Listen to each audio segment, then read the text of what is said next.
bespoke radio for the masses. Headline edition, July 8, 1947.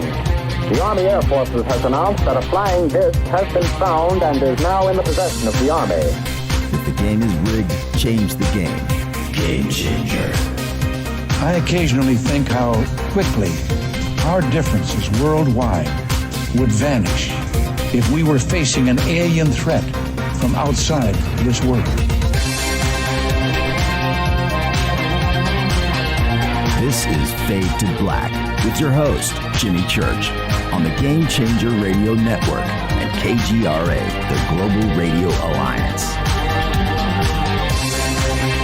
I need your help to get to the year 1985. You're listening to Fade to Black with Jimmy Church on the Game Changer Network.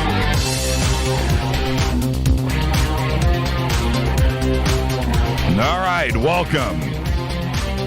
Fade to Black. Bespoke radio for the masses. Yeah, man. How you doing? Today's Wednesday, March 20th, 2019. 79 days into the new year, just 286 days left. We are live from a bunker somewhere in the middle of beautiful downtown Burbank, California. And I would like to welcome everybody listening all around the world, all across the United States.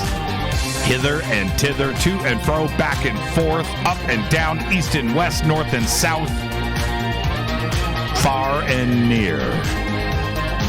This is Fade to Black for KJCR, the Game Changer Network, and KGRA, the Planet. I am your host, Jimmy Church. That's right. You know what's coming next. What is cracking, everybody? How you doing? That's right. What a week. What a week on the show. You know, if this is what, I mean, for me, this is what I find is so great, is that I am able to talk about lost history, music, UFOs, Egypt, time travel, tacos, food, television, movies, everything that I just want to talk about, and I can do it. And we did it all this week. And tonight it continues, because we have two very special guests with us, back with us. Doctors JJ and Desiree Hurtak are here. And we are going to talk about their new book. It is called Giza's Industrial Complex. I'm holding it up for the cameras right now. As you can see, a giant oversized book, glossy, full of illustrations on every page, charts, graphs, maps, topography, floor plans. Let me just give you an example. I mean, just it's like this on every page. It's not really showing up for the camera, but it's because it's glossy. It's just beautifully done, really well written and researched. They've been doing this for 4 decades now. It's pretty crazy, and you can go back and look at some of their documentaries over the years, and this is what they do. So tonight, it's ancient Egypt and how the Great Pyramid and what's going on and what was built on the Giza Plateau quite possibly was powering and gassing up, fueling up ancient Egypt. So that's what we are going to discuss tonight. Tomorrow night is Fader Night. It's open lines all night long. And Karen, that is a disturbing picture. That's a dog? Oh, man. You want to see what I'm seeing right now? Follow me on Twitter at JChurchRadio. So what you want to do at JChurchRadio. Hashtag F2B is the sandbox. And check out the GIF. Is it GIF or GIF? GIF is peanut butter, right? So it's got to be GIF. I was listening to a Leo Laporte the other day, and I love Leo. We all love Leo, right? It's got a great show. And I'm listening to Leo, and he's saying GIF. And how am I going to question Leo Laporte when it comes to computers or tech. You can't do it, right? So is Leo right? And I've heard it both ways over the year. I've even said GIF early on when I didn't know better and got corrected. And when you get corrected and you get embarrassed, you don't do it again. So I've always gone GIF. But Leo says GIF. So what is it? I'm going to see in Twitter right now. Is it GIF or GIF? What is it? I want to know. I want to know right now. What do you guys... What is it? Okay. Aside from what is correct, what do you say? Frosco says GIF versus GIF. I know, right? That's pretty cool. I'm going to retweet that. That's pretty funny right there. That's well done. I want to know, what is it? Is it GIF or is it GIF? And okay, and what is it? I'm a former IT. It's GIF. Really? That's from Nathaniel. No, it is not GIF. No. That would be like getting a Christmas gift. And I agree. Dennis, one of our guys up in Canada, he says hard G, GIF. See? It's divided. Let's GIF. Mike Townsend says GIF. Okay, let's keep this going. I want to know, are we dividing our community right now? Are we dividing? So it's so GIF, as in God, as in gay, as in good. Graphical interface file, hard G, right? Yeah, GIF sounds dirty. GIF. You guys are funny. And okay, so no matter what it is supposed to be, what is it that you say? All right, let's say it's supposed to be GIF. Well, I say GIF, and that's it. But you're right, though. I like the graphical interface file. So if that's the case, it's a hard G. So why would, Leo, I should, I've got Leo's number. I've got Leo's number right here. I wonder if I should call Leo Laporte. I'll do it on the break. Get him on speakerphone. See what he has to say. Oh man, you're either a Unix person or Windows person. Unix folks know it's GIF. Windows folks think this is peanut butter. According to Steve Wilhite, the inventor, he says GIF. Yeah. See, this is tough. I'm going GIF. I really am. And give me 5. Okay. All right. I got to move on. We spent enough time on this, but all because of Karen McIntyre posing a dog with a human face. That was disturbing. Kind of looked like Karen. I'm just going to say, if I can, really quick, looks like Lady Gaga, right? Is that Lady Gaga as a dog? That's pretty funny. All right. Let's go. Follow me on Twitter at JChurchRadio. That's where all of the fun is. Facebook, YouTube, and everything is Jimmy Church or Fade to Black. And you can follow, like, and subscribe over on the website. You got those little things. You just click on those. And looks like we're going to keep this going. Could it be her dog? Could be. That could be. All right. Any questions or comments during the show tonight? Hashtag F2BQ. The book is amazing, and if you want to participate in the conversations tonight, use hashtag F2B. That's F, the number 2B. Look at that. JJ signed it for me. Look at that. How cool is that? Or we have two chat rooms, one on Spreaker and one, of course, over at the network at KGRA, The Planet. You can also email throughout the show, Jimmy@JimmyChurchRadio.com. Let's get to the breaking news, and this is one of those disturbing breaking news stories that is almost too hard to believe. But here we go. About 1,600 people have been secretly filmed in hotel rooms in South Korea, with the footage live streamed online for paying customers to watch. And this was announced by police earlier today. 2 men have been arrested and another pair investigated in connection with the scandal, which involved 42 rooms in 30 accommodations in 10 cities around the country. Police said there was no indication the businesses, the hotels, were complicit in the scheme.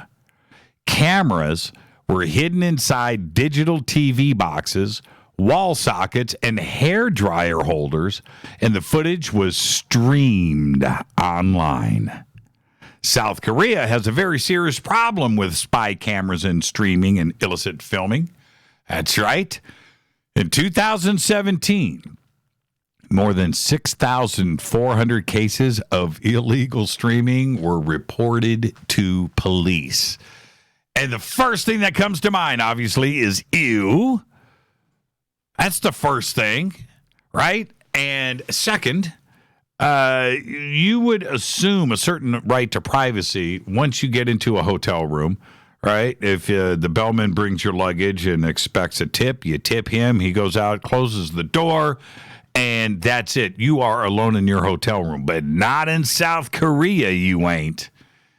All of those things that would go down were streamed. Think about that for a second. That's right. The website had about 4,000 customers, each paying about $48 a month. That's right. And there was options, too, as well. You could pay to upgrade. You could pay to upgrade to rewind your favorite scene. Yeah. There you go. Tourism in South Korea just went in the tank. All right. Don't forget, the Surfer music streaming app is available free for download. Just go to the banners at jimmychurchradio.com. Click on it. It's surfr.fm. Surfer. It's super easy. It's super fun. All you have to do is download it. That's it. You don't give up any privacy. You don't give up your email. You don't sign up. You don't do anything but click and download. That's all you got to do. And then just start listening to your favorite music. It's absolutely amazing. Look, yes, it's 100% free. That's it. That's it. There's no privacy. There's nothing. Just go and download it. The Surfer music streaming app. It's absolutely amazing. And it's the only music streaming app that I use. All right, our next event is coming up. It is Contact in the Desert. Of course, Doctors JJ and Desiree Hurtak will be there along with me. And you can come and hang out with us. And that is May 31st through June 3rd in Indian Wells, Palm Springs, California, at the Renaissance Indian Wells Resort and Spa. Tickets and info are over at contactinthedesert.com. We're going to be doing 3 events that weekend. Of course, we have our big Fade to Black booth, too, as well. But Friday night, we're broadcasting Fade to Black live. And if you've never been there, this will be our 5th, 6th year broadcasting live from Contact in the Desert. If you've never been to a live radio show or been to Fade to Black live, this is where you want to come check it out. So much fun. We packed a room full of Fader Knots. We bring in 12, 13, 14, 15 guests over 3 hours. You've always heard the broadcast, but come and see it live. That'll be Friday night. Okay, at 7 p.m., same thing that we do here, 7 to 10 p.m. live from the resort. Then, Saturday night, I am hosting the awards dinner on Saturday evening. So, you need tickets for that. It's a dinner, right? And I want to fill up that room with nothing but Fader Knots. That's it. And as a requirement, you get the tickets, you wear your Fade to Black t-shirt. All right? If you get to Contact in the Desert, you forget your t-shirt, but you're going to the dinner, I'll give you a t-shirt just so you can wear it at the dinner. All right? I'm serious. Let's pack that room. It's going to be so much fun. That's Saturday night. And then Sunday night, I'll be hosting the closing night ceremonies and panel like I do every year. And on that panel are our guests tonight, JJ and Desiree Hurtak. And that is May 31st through June 3rd in Indian Wells, Palm Springs, California. Oh, man, it's going to be great. And you know who else is going to be there? That's right. Hoffman's Optics is going to be there. We're going to do, you know what? You know there's going to be a night watch. That's right. Come and hang out with us at Contact in the Desert. Don't forget to subscribe to our podcast. It's just $2 per month. Go to jimmychurchradio.com, click on that podcast banner. We have over 1,000 shows right there available just for you. And you can also become a Fade or Not over in our membership section of the site. Very simple. Click on it. Got 4 levels of membership there for you, from free to full-on Game Changer and everything that you need. Go check it out. Membership at jimmychurchradio.com. Let's get the show cracking. Happy birthday to today. Director Spike Lee is 62. And check this out. Singer Vera Lynn today is 102 years old. And Vera Lynn sang "We'll Meet Again." That's right. The song featured in Stanley Kubrick's Dr. Strangelove. Yeah, that song, "We'll Meet Again." Such an amazing song. Vera Lynn, happy birthday. Happy 102. Incredible. Our dead guy's birthday today is, I need a moment of silence, please, Chester Bennington.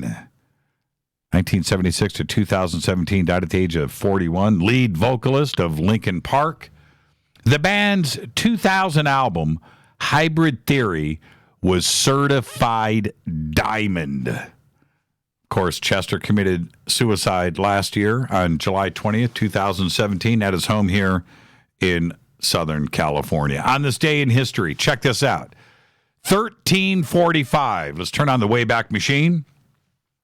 1345, because according to scholars at the University of Paris, the Black Death is created on this day in 1345 from what they call a triple conjunction of Saturn, Jupiter, and Mars in the 40th degree of Aquarius. And this occurred on the 20th of March in 1345. The Black Death, also known as the Plague, swept across Europe and the Middle East and Asia during the 14th century, leaving an estimated 25 million people dead. Fate or fact: Lake Baikal in Siberia, Russia, is the deepest freshwater lake in the world with a depth of 5,387 feet. But it also holds 20% of the world's freshwater reserve. And that is your Fate or fact. When it all goes down, Lake Baikal is where you're going to want to be. 20% of the world's fresh water right there in one spot. Incredible. Tonight, Doctors JJ and Desiree Hurtak are here. We're going to be talking about their new book. It is called Giza's Industrial Complex. It's beautifully illustrated, glossy, oversized, full color, every page, incredible, well-written, well-researched, and it's helping us answer the mysteries of what went on and the reason for it in Giza 4,000, 5,000 years ago. Okay, so there you go. That's what we're going to do tonight. And one of the questions that I have at this point of the show every single night is how quickly I can get to my River Moon coffee. Because it's truly the best, and I need it to talk. Coffee talk. One of the questions that pops up into my head every single time that I see an image of the Great Pyramid is, well, although it may seem obvious, and it's not who built it. Nope. This is how my brain works, man. My brain is twisted. It's what would happen if I went to the biggest engineering firm in the world, you know, one that builds bridges and skyscrapers, and I said, hey, build me this. Build me that, right? What would the answer be? Think about it. You see, if I want a 120-story building built in Dubai, right? They could draw it up and have that thing ready for occupancy in about 2 years. Seriously. And you always wonder, how do they do that? How do they design the electricity, the plumbing, the elevators, how do they do it? How do they build it? How do they design it? Floor after floor after floor. And, okay, right? In fact, buildings like this are constructed every single day all over the planet, right? Think about it. No matter where you go, no matter what city, you will see some tall, amazing building, maybe 2, maybe 3. Here in Los Angeles, there's probably 50 under construction right now. Between Hollywood and downtown LA, that's all you see, those ginormous 50-story cranes, right? Building something crazy.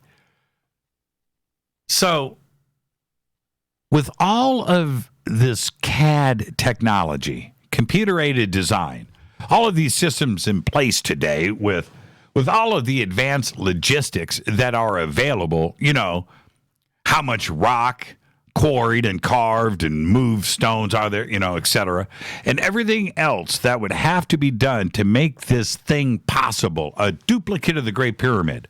Well, they should be able to get back to me in a few weeks, right, with an estimate going, okay, Mr. Church, we got your stuff right here. Okay, it's going to take this, we're going to do this, we're going to do that, and that's how much it's going to cost. Right? Well, how come this hasn't been done? I know a lot of engineers have been consulted. I've seen all the documentaries, but I'm talking about a real-world estimate.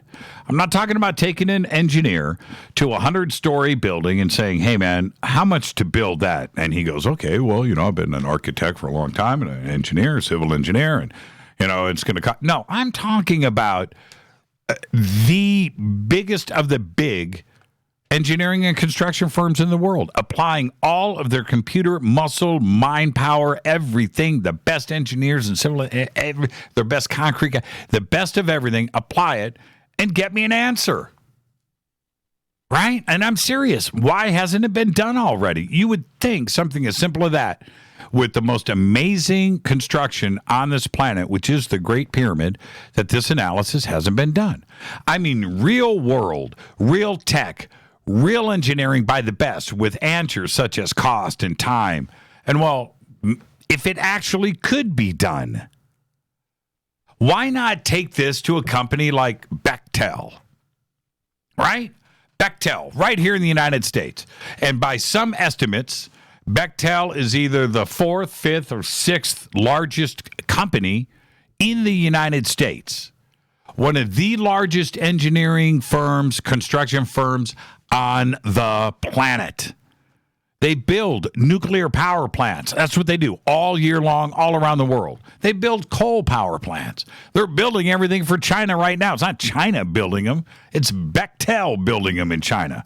They build airports. The big international airports, the biggest, built by Bechtel. Railroads. They built the channel connecting the UK to France. So, if they could build the channel, let's see what they would have to say about building a modern, identical version of the Great Pyramid. And I think their answer would surprise us. I really do. I think it would totally silence the Egyptologists of the world. And they also might have some insight as to what the Great Pyramid actually is and does, because they build nuclear reactors. Right? And I'm not kidding about this. Bring in the company that dug the tunnel between the UK and France and drove cars through it. I don't know if they could legitimately get it done. I don't.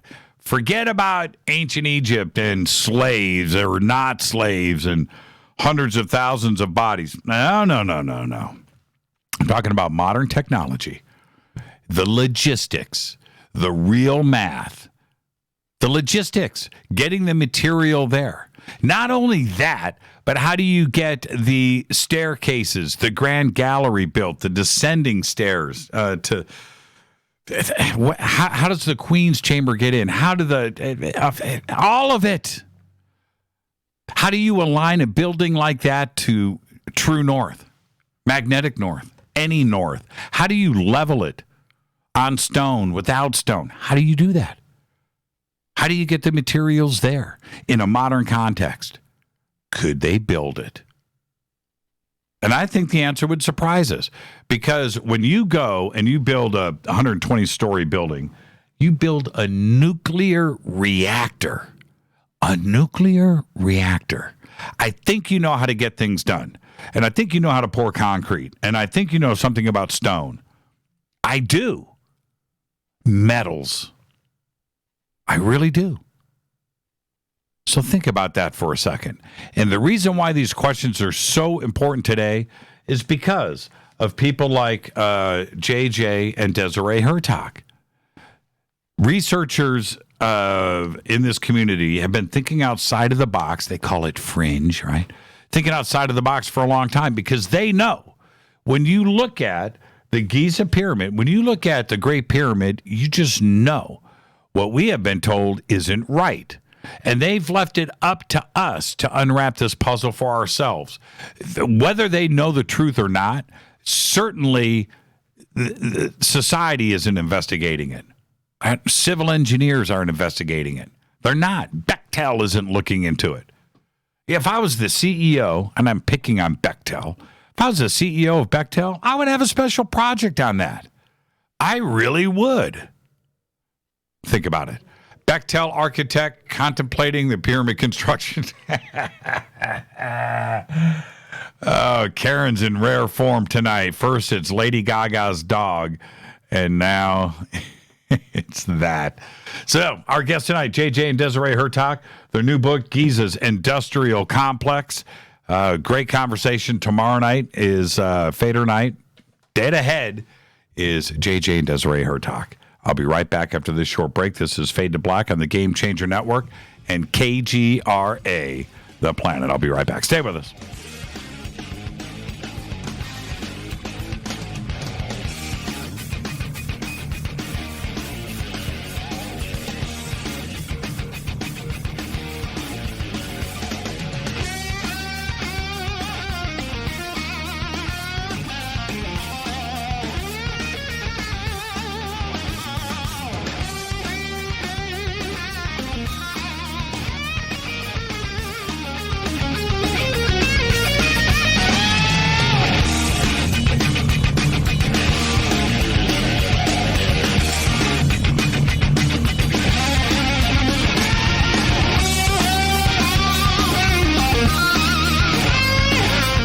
This is Nicole Church, daughter of you-know-who, and you're listening to Fade to Black on JimmyChurchRadio.com and the Game Changer Network.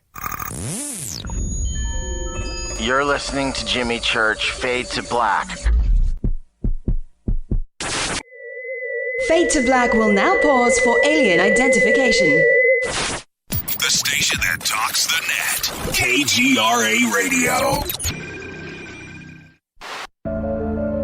When you take the beans from Central America with dashes of Indonesian and African mixed in and then roast it to the dark side of Fade to Black, you create the ultimate brew of fringe.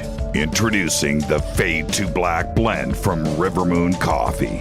Yes, River Moon's darkest customized roast was created for the love of Fade to Black.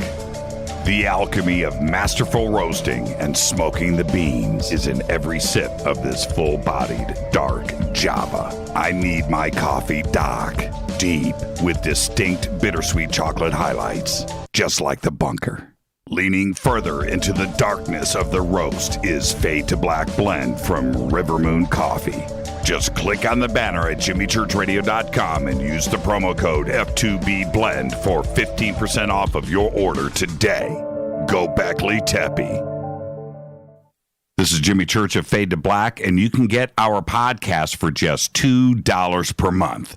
All you have to do is click on the podcast banner over at JimmyChurchRadio.com.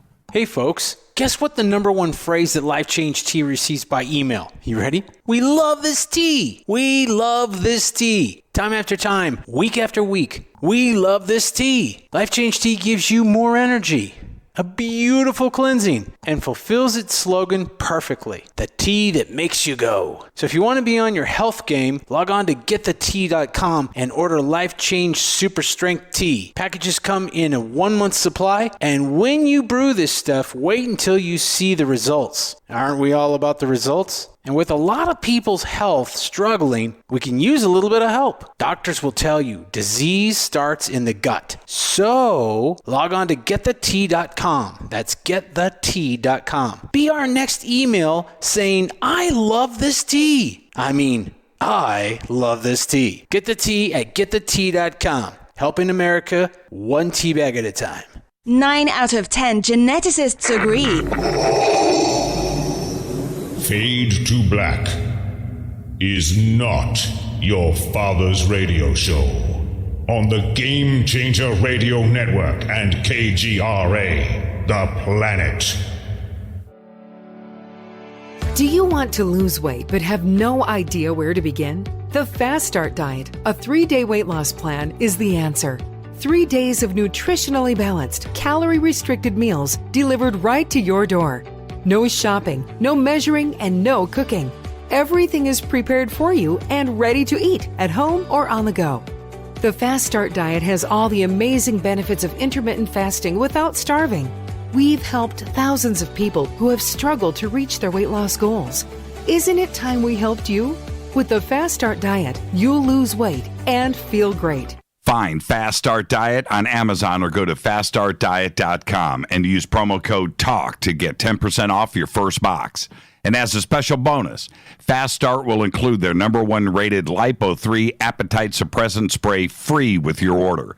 This is Jimmy Church. And whatever your diet plans are, do what I did. Go to faststartdiet.com.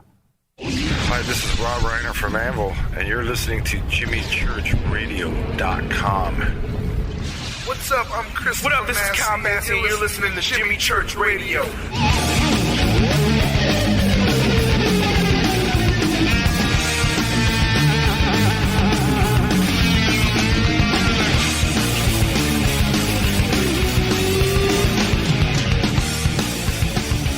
All right, welcome back. Fade to Black. I am your host, Jimmy Church. Tonight, Doctors JJ and Desiree Hurtak are here. Tomorrow night is Fader night. It is open lines all night long. Tonight, ancient Egypt, Giza, the Great Pyramid. As everyone knows, that is a listener of Fade to Black and Coast to Coast AM. This is truly my favorite and most researched subject right here, holding the book up to the cameras. JJ Hurtak, PhD, and Desiree Hurtak, PhD, are social scientists, futurists, and founders of the Academy for Future Science. They have been researchers in the field of UFO study for over 40 years. JJ, along with Dr. John Mack and Dr. Scott Jones, was a presenter at the first government disclosure on ET intelligence in Washington, D.C. back in 1995. In 1977, he was a presenter at the First World Congress on OVNIs in Acapulco, Mexico with J. Allen Hynek. They are also well known for all of their films on conscious evolution, including Merkaba, The Light Body, Gateways to the Light, and one of my favorites, the voice of a Zulu shaman, Credo Mutwa, for which they have received numerous film awards. And tonight we're going to discuss their new book, Giza's Industrial Complex, Ancient Egypt's Electrical Power and Gas Generating System. I would like to welcome back to Fade to Black, Doctors JJ and Desiree Hurtak. Good evening, you two. How are you? Great. It's good to be with you and your worldwide audience. This is a fantastic, provocative subject we want to explore in some greater depths. Desiree, how are you?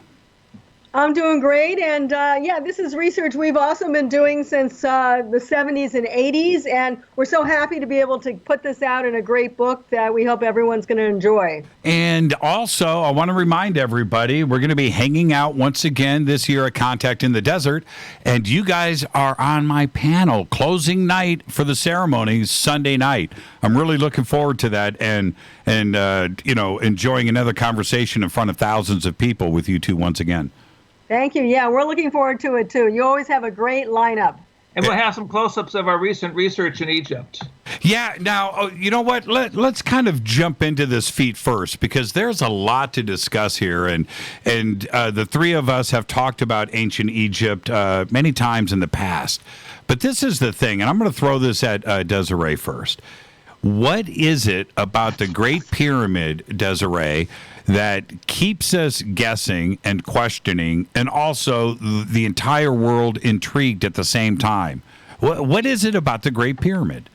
Well, many people think, oh, we can do that same thing today. But really, and we've talked to many other people who are in construction, whether it's commercial construction or smaller construction. In fact, our co-author on this book is James Brown, and he's been a contractor starting in Palm Springs, and now he's in southern Colorado. And he looks at this, and he's analyzed it also back in the 70s, and he says there's no way. Now, you can put a block upon a block and probably get as high as it is.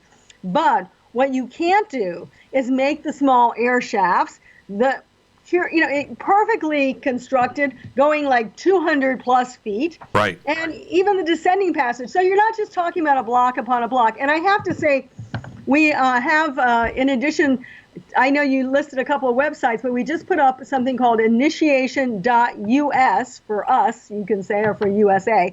And it shows on one of the pages a YouTube video that we were all part of shooting back in the 70s and 80s when Nippon Corporation said, oh, we can do it, let's give it a try. And you can see this little funky thing that they did, and they could not use primitive barges, they could not use primitive tools. They ended up using helicopters and heavy ships to move these barges and bricks and everything like that. And they could only go, maybe 30 feet, pushing 40 feet high. I mean, not even close to the size of the pyramid, which is really pushing something like 500 feet. So the Great Pyramid has been kind of a beacon of mystery to all major cultures of Europe, Africa, and the West, and more recently, even the Japanese and specialists from the universities of Japan through the SCAN project have been looking for secret cavities or chambers that may throw light onto what the world population is interested in the Great Pyramid as a, shall we say, mystery of all mysteries. Yeah, and what was interesting about that video, and I've watched it so many times over the years, is that it not only did it took them hours and hours to move those blocks a few feet. Remember when they were on the ground, they couldn't get them moved. And the modern Egyptologists are trying to tell us, if it was built in 20 years, that those blocks were quarried and placed every 2.5 minutes. Well, we know that's outrageous. But there's another part about that Nippon video that is very telling. They used half-inch gaps.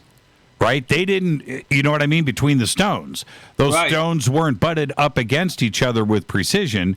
They just tried to get it done any way that they could, and it was with half-inch gaps. So not only could they not do it, but they didn't even come close to the way that it was originally constructed. And that is very telling in a modern sense. So let me give you a few other points. So specifically the air shafts, and we call them the star shafts because we do believe that one goes to Orion and the other to Alpha Draconis. But the one on the north is 7 inches wide and 5 inches high. That's so small. And it goes 235 feet long at 31-degree angle. I mean, that's almost impossible to do. Plus, you have some of the highest, strongest, most weighted blocks above the King's Chamber at 50 to 80 tons. And that's so high, we really don't move 50 to 80 ton blocks that high above the King's Chamber. You can put that as the foundation stone. Yeah, we can do that. Sure. But we don't do it that high. So, I mean, there's a lot of details that people overlook in trying to build the pyramid today. Yeah. If you all remember the film of John Anthony West that was an Emmy winner in terms of the mystery of the Great Sphinx. Yes. Where he had several physical specialists, I should say physical, they were in geophysics, who could not explain the elevation that would be necessary for the best Erics from Sweden, or for that matter from the United States, moving those blocks. Yeah, the most modern of cranes that we have today can do 10 tons up, right? Lift, but when you start to extend it out and over where you would need to place these stones, the weight gets smaller and smaller. It doesn't get bigger. And doing a 50-ton block or anything like that, it's impossible. We cannot do it today with a modern crane. Exactly. No, we really can't. So anyone who's claiming this or that, we kind of like, the mystery of the Sphinx. This is that it was NBC, I think, documentary that John Anthony West and our friend Boris Said produced back in the early 90s. Early 90s. Dr. Hurtak was in the extended edition, which is usually the one that's seen nowadays. But in actuality, they also said that sound frequencies or vibrations might have been some key to like raising the blocks. And we do feel, not that something that we would show today because they're looking at little piece-shaped objects, but if you really had, okay, I'll go out there, like a UFO above the pyramid, having that frequency vibration, you probably could raise certain things into play. So, the book that we put out, Giza's Industrial Complex, does not cover how the pyramids were built. But certainly if you go back to ancient history, they say the gods came here. So who are the gods? And, we say extraterrestrials or maybe even what we call ultra-terrestrials probably had something to do at least with the process, if not the actual building. And E.T., I think, is firmly in, placed on the table for this, at least for me. But how about just maybe they were just gods? But right? But that's what it would have taken. You would have a whole generation of civil engineers, or we would say intellectuals, including Masons, who were the best of their generation, who would have the skills to mathematically work out the physics even before the casing stones were laid in place. That pyramid would have to have been built from the top down to have such perfect alignment, not only with the 3 stars in the belt of Orion, but also the North Pole as we defined it. And you can't even get, as you were saying, a razor blade between most of those blocks. So that's the amazing thing. And at one time, I'm sure most of your audience knows this, there were these shiny casing stones that were on the outside and that had writing on that. But when Herodotus, who, was the great Greek historian. Yeah, back at the time around Jesus's time, in fact, he was 5th century BC, when he went there, and then shortly thereafter, there was a guy named El Latif who went actually in about 1100 AD. He talked about these strange writings. So it wasn't hieroglyphics on the outside of the casing stones. Now, what happened to them was there was an earthquake supposedly around 1356 AD, and they were needed to restore some of the buildings in Cairo, and they were used to restore some of the mosque and other things. So, they're almost all gone, and there's certainly no writing appearing anymore. But that would give us a little insight that it probably wasn't the traditional Egyptian culture that built the pyramid. So we've been doing work also with the pyramids in Mexico and Guatemala. We've put 20 years of research looking at what is called acoustical physics, and there's clearly a musical principle involved in the structure of the pyramidal chambers, the elevation of consciousness when you're in that vibratory field. So clearly there's a missing key to the Great Pyramid, which revolves also around acoustical physics. And we refer to this in our new book, but the future work that we'll be publishing will be illustrated in film, because as you probably know, 20 years ago, Fox Television had that worldwide special with Zahi Hawass, who claimed to have opened the tomb of Osiris, mentioning indirectly at the end of his telecast, incidentally, there was a group 2 years before. That was our group that did these studies through acoustical physics and through ground-penetrating radar. Right, so we were part of the shore expedition with our friend Boris Said, and we had permits to go and do ground-penetrating radar, as well as video, which some of that is available, down into the tomb of Osiris. At that point, no one was calling it the tomb of Osiris. That was actually a name that Hawass gave it because it's the deepest thing on the Giza Plateau. It's 10 stories deep, right? It's 100 feet? Yeah, it's 100 plus feet down. So, right, yeah, right. Exactly. So when we looked at that, I mean, you could say, why would you, okay, there's a mythology. Yes, maybe you could put Osiris there. Probably he never had a body. I mean, there's some confusion about that. Obviously, when we got down there, we actually found the lid of the tomb, which was already off the sarcophagus. And the sarcophagus was enclosed in water, and that's really what gave us the idea behind this book, as you've already kind of read it. Right. That the fact is, why would you ever build things that far deep surrounded by water. And not only that, but there's evidence of water under the Great Pyramid. There's evidence of water under other of the structures of around Egypt. And also many of the temples were built very close to the Nile. It's not something you would normally do if you wanted to protect something. So this massive construct is why we entitled our book Giza's Industrial Complex, because the underground structures match those above the ground.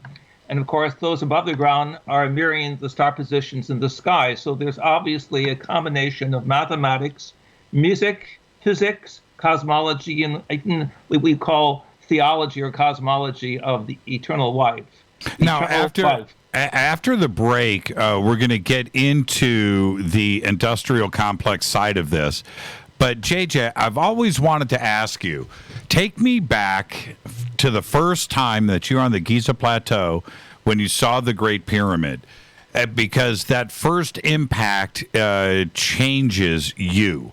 And you must have had a thought of initially what you were looking at, and then your mind was probably changed, whatever you were thinking about before you got to the Giza Plateau. Get me to that first moment when you first saw the Great Pyramid. I was in Egypt in the early 60s. I was interested in Coptic documents because by my interest in philosophy, I was drawn to the Egyptian text, and I knew that the Coptic Christians also had their interpretation of lost civilizations, and I wanted to see for myself what the Nag Hammadi texts that were discovered back earlier in the 1940s had to say. And so I had the opportunity to spend a few weeks over in Cairo. And when I saw the pyramids, I was just thunderstruck by what I felt to be the magnetism of a prism of life that modeled the whole evolutionary track, the building block that was essential to bring all science and spiritual knowledge together. It was wonderful. And at that time, the Russians were there building the Aswan Dam. And they asked me what I thought about Russian history. And I said to the Russians, I said, look, Russian history is just a page of Byzantium history, which is a page of Egyptian history. And the Russians themselves were very disturbed because they were there building this massive Aswan Dam complex that would basically flood the statues of the gods. But nonetheless, to answer your question, I felt a tremendous attachment to Egypt.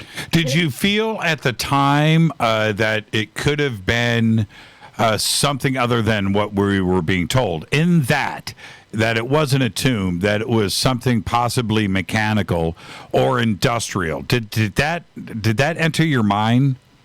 It did. I had a searching for the higher purpose of life. And that led me into many different schools of philosophy, history, Oriental studies, etc. And of course, as you may or may not know, in 1973, I wrote the book called The Keys of Enoch, right, which begins with the picture of the Great Pyramid in the scroll of Esther, of the queen in the Old Testament sense of connecting the knowledge of God from Ethiopia and Egypt all the way to India. And so I had this pen vision that there was a higher theology, cosmology behind this. And also I wanted to say, when I read the Bible as a child, I was always taken back that the first book of the Bible, Genesis, ends with the burial of Joseph and Jacob in the tombs of Egypt. Why would the Bible's first book end with the burial in Egypt? And this perplexed me, that there was a side of Egypt that was not being told correctly. Yeah, if I can say, Jim, when I went for the first time, I mean, it's one of the few places I never get jet lag. There's an energy around there. Of course, we usually stay out where the pyramids are. That is just tremendous. So I also want to say, in the midst of all the industrial complex and the technology we'll be talking about, we also feel that there is an energy, a pyramidal energy, that is also key for initiation. And I don't want to deny that, possibility. It doesn't have to be maybe in the king's chamber. It could be in the area, in the temples around it. But there is an energy that takes you in greater dimensions, so to speak. In fact, one time I was in there, and a friend of mine about 5 years later had the same thing. We were able to chant in the king's chamber, and all of a sudden the wall seemed to just disappear, and I was like floating out in space. So this is not just me who had this. I've heard other people have a similar thing. And I also want to mention that just last year, ITMO, which is a university in St. Petersburg, did a study of electromagnetic energy in the two large pyramids there, especially, of course, the Great Pyramid. And they said that in the chambers and going down into the, we'll say, subterranean area, there's a strong electromagnetic field that they were actually able to capture on their computers. And it's available on the internet if you look for July 2018 about ITMO, and electromagnetic. They actually put an article in the Journal of Applied Physics, so it's quite credible. Yeah, when that story broke last year, I covered it quite extensively here on the show, and for a very important reason. That so much research from our community has been poured into this from individuals like yourselves, where finally hardcore science and published peer-reviewed journals is proving that it ain't what it's supposed to be, right? And we needed that. We needed the rest of the world to understand that there is something going on there. We may not fully understand it, but it's certainly not a tomb for some pharaoh. There's something else happening here. Absolutely right. In fact, we've discovered this in other locations along the Nile, that the whole Nile Valley seems like the spinal system of the human body. And as we begin to put the pieces together, and we are doing this scientifically with qualified geologists, archaeologists, anthropologists, and remote sensing experts, we begin to realize there's another story that has not been touched by classical Egyptologists or Romantic historians who have mythical language, but they do not understand the scientific and psychological realities of how the pyramid is a model of our body and how it can increase our higher knowledgeability, our higher contact we're with the heavens. Now, what about, and we're going to head into a break, so I want to get to some other recent news about Giza and what you guys think about it. And one of them, of course, is the discovery of the additional chamber above the Grand Gallery. When we have been told by Zahi Hawass and others forever that there's nothing else to find inside of the Great Pyramid, well, we all knew that that probably wasn't the case. But here, this was revealed last year, and that was pretty big news. What did you think about that when the story broke? Right. So this is the Scan Pyramid Project, which talks.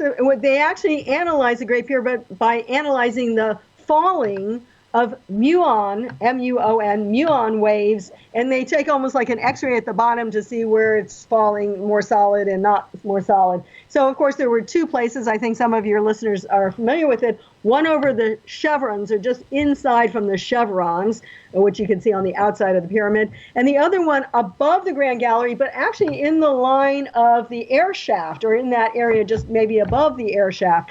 Now, you have to say there's some big questions. We definitely feel that there are additional chambers in the Great Pyramid that have not yet been found, especially the one behind the chevrons is probably a valid place. The other one above, we'd have to say, because the question on the Great Pyramid is this: is it solid, stone after stone after stone, which would be like 2,300,000 stones would have been used to build the Great Pyramid? Or are there voids inside? Now, when you go into the Queen's Chamber and you go into the little niche that's there, you'll find that there are some voids or spaces. So the big question is that very large, facility that they found over that area, as you were talking about, is that a void or is that actually a chamber? It would be interesting. It's very difficult to get up there to actually see. If you look at the scan documents very carefully, the vibrations around the top of the pyramid that are amplified through what is called false color or pseudo-color give a type of color schema that's very important in the distribution of energy patterns. And this matches what we have in the first plate of the Keys of Enoch, of interesting multicolor capstone effect. And so we believe that there is much more to be found in the Great Pyramid upwards, that is to say, near the top part of the pyramid. And in essence, we are, shall we say, as humans and futurists, going to ultimately see that the top part that's missing is the geometric form of vibration that connects us with all sacred structures. Yeah, we would like to see actually some ground penetrating radar on the Great Pyramid, where you actually start at the top and bring the machines down slowly, so you can get a clearer image, because the muon waves is a great technology. We're really happy they did that. Dr. Hurtak's book, Keys of Enoch, said how important muon waves are going to be for our future. We're finding them. They're analyzing things even in Antarctica with muon waves. So it's a great technology, but I don't think you get the clear sharpness that you need, and you could get from ground penetrating radar if you could get it up onto the whole pyramid and bring it down. We have some ideas for that. Well, and so if we take all of this and try to put everything together, there's one thing that is missing. You mentioned the casing stones and the conversation over the years about the writing that was on the casing stones. But there's nothing in the Grand Gallery. In fact, there's nothing in the pyramid itself except for on the fifth layer of the relieving stones above the King's Chamber, which is probably a hoax as well. Or graffiti. Yeah, the graffiti. So if I built that pyramid, Desiree, if you built that pyramid for JJ, you'd have giant JJs all over that thing. Exactly. Right? And right. Also, what's also missing is the capstone. So that's a very important thing. Maybe that's the energy point or piece that really energizes the entire, geometry. Well, the structural engineering is in the mathematical physics and the musical physics. And so that's the language. It's the language of music and the language of physics described in certain geometric relationships, not only with relationship to the North Pole, which is, shall we say, one of the measuring directions of the Great Pyramid, only off 125th of a degree. Amazing. But also in relationship to the three stars in the belt of Orion. To have that type of astrophysical engineering at that age is unbelievable. It's something that's, should we say, staggers the mind of the top minds of the world that brought together the best of the best. And of course, our technology that we're looking at, which we'll get into in your next section, is really showing that really it is a type of machine. I would say it's a dual use. Like I said, initiation, the energy is there, the powers are there, but also technology. And not only in Giza and the whole complex, but also in Saqqara and probably even other places as well. So the capstone that's missing is a synthesis of astronomy, mathematics, music, and physics. And when our mind is electrified to go to the higher level of synthesis, we become the capstone broadcasters. We become the missing capstone. Our mind collectively represents a higher state of consciousness connected with the orbs or the cosmic civilizations that are waiting for us in this next educational leap forward. Now, I need to take a break right here, so let's do that. We'll pick up where we're leaving off, and of course, we'll get into the industrial side of what is going on in Giza. But the other thing that I find interesting about the lack of hieroglyphics or any writing inside of the Great Pyramid is because it was built before hieroglyphics were even a thing. That's it's not there because it wasn't there to put on the walls. That's just my take, and I'm doing a walk out on the limb, but I think I'm pretty accurate on that. I just feel pretty good about saying it. Our guest tonight, J.J. Hurtak, Desiree Hurtak, both PhDs, talking about their new book. It is called, I'm holding it up to the cameras now, Giza's Industrial Complex, beautifully illustrated, full color, photographs, charts, graphs, illustrations, floor plans. It's an amazing read. I'll be right back after this short break.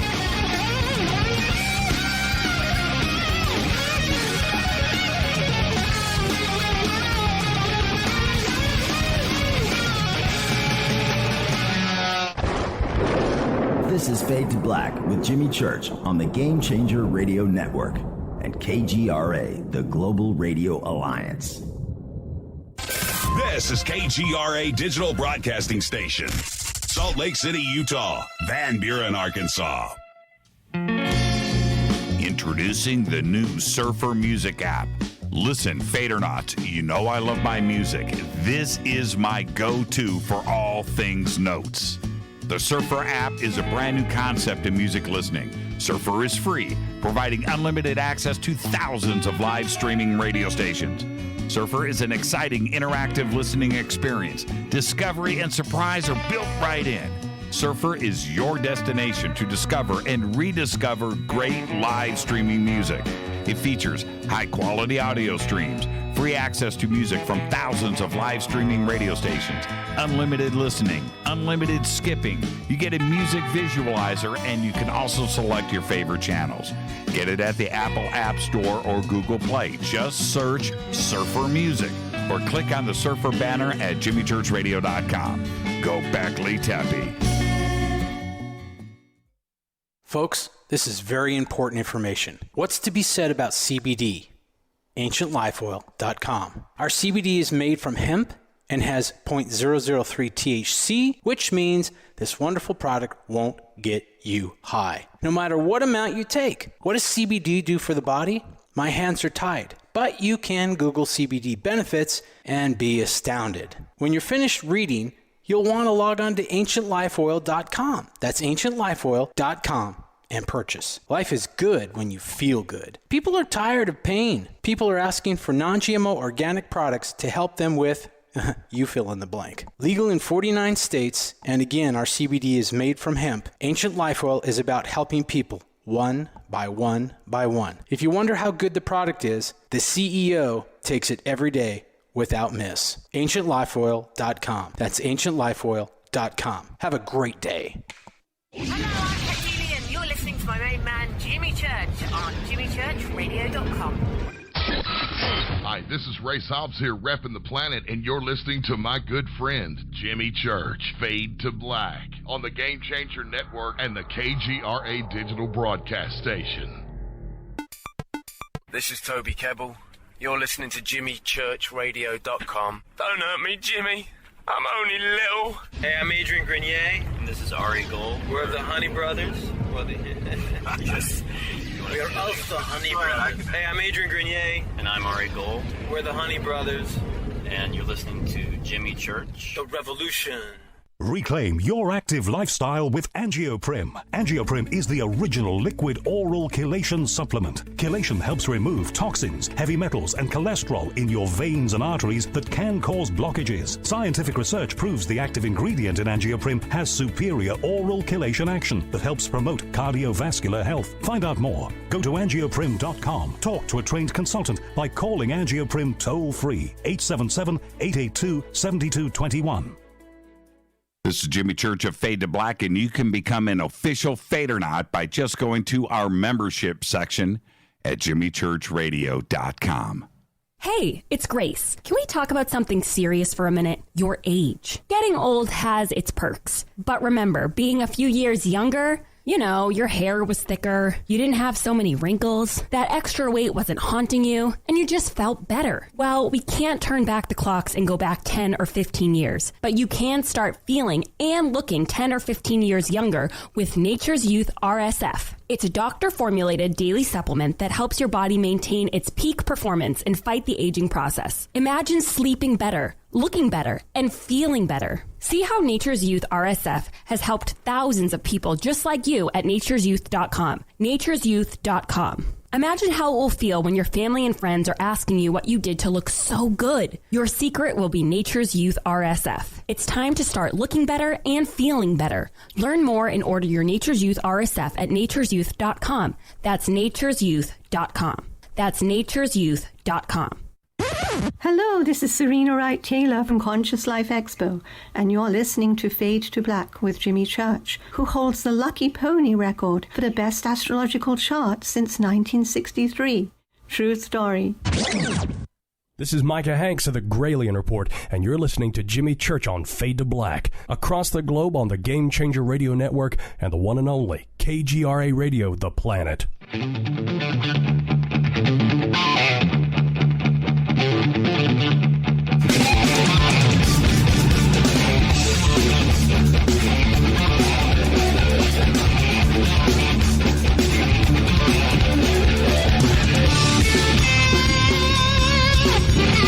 Welcome back. This is Fade to Black. I'm your host, Jimmy Church. You can follow me on Twitter at JChurchRadio. Watching the great debate going down right now on Twitter with all of you on the Great Pyramids, and I love the conversation that is going on right now on Twitter.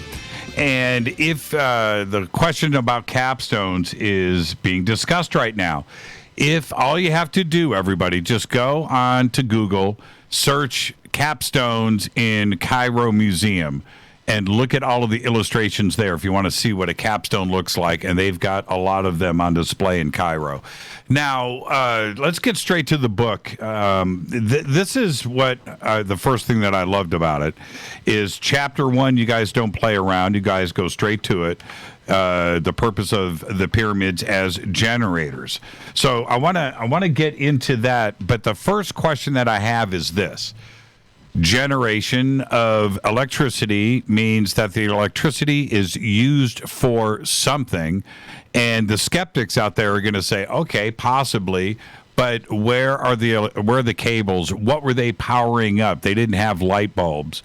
So why would the Great Pyramid be generating electricity? And it's an obvious question, right? So how do you address that? JJ, I'll hand it off to you first. If you look very carefully at the hieroglyphics and the pictures connected with the great temples of Egypt, you'll recognize there's a healing power that's connected with the magnification of light off the body or bioluminescence. Well, I just want to say, though, going back to Dendera, which we've been there, and you can see clearly they may have had light bulbs. I mean, not the way we think of it, of light bulbs everywhere. And certainly it was a priestly situation, and maybe a more cosmic energy technology. But what we're proposing there is the production of something that high school students can do today, and that is hydrogen gas. And if you have certain types of gases, you can process them with certain elements into a shining light bulb. And in fact, I think there's a water. You put water in a light bulb, in a flashlight, and you shake it up, and you can light. This is something that they're selling on Amazon right now. It's a hydrogen water flashlight that you can buy. So you can do that. And the Dendera light bulb, Van Daniken had actually shown can be made to work. They actually did a three-dimensional model. Which was shown in Vienna, Austria 2000, which was entitled The Mysteries of the Ancients, and the Swiss, German, Austrian, Japanese, and American scientists saw the flasks that basically contained neon gas. Actually, working models were made according to the specifications of Dendera. But now, what did they really do? Well, first of all, if you look at even the big pyramid at Saqqara, which everyone says the Zoser pyramid, everyone thinks it's an old thing. It was done like step pyramids just because they couldn't get a block to go, straight across or anything like that. If you look inside, there's actually a lot of shafts. People don't know that, but there's a ton of shafts in there as well. So it probably was some sort of gas generator. It wasn't just the Great Pyramid. But with that said, one of the people who actually recommended the book and is also in the very first picture in the book, that because when James Brown went in the 70s, he took this person with him, and that's the famous Pat Flanagan. Dr. Pat Flanagan, who worked with the U.S. Navy and doing all sorts of underwater acoustical experiments. And, he's popularized the idea of megahydride. In fact, he sells it all the time. And it's negatively ionized hydrogen. And he claims that this is like the key to health. If you can get this, now mostly hydrogen is positive, so there's a way of getting it negatively ionized. And he does it in a powder form. I'm not telling everyone to go out and buy it. I'm just saying hydrogen is starting to be used. There's another guy named Dr. Perricone, who has Dr. Perricone hydrogen water and is selling it. Again, and not everyone has to go out and buy it. But the idea that producing hydrogen does not have to be only for lighting things. It can actually be for agriculture. It can be for everyone's health. It can be just for energized water, as the Russians call it. Now, I'm sorry, JJ. Let me I'm going to jump in here. The thing that caught my eye is how you guys tie in the causeways from each one of the pyramids on the Giza complex, going down to their respective temple at the end of the causeway, and then how the interconnection of everything on the inside of the pyramid would represent a generation type device. And then you show a patent of a closed cycle chemical laser.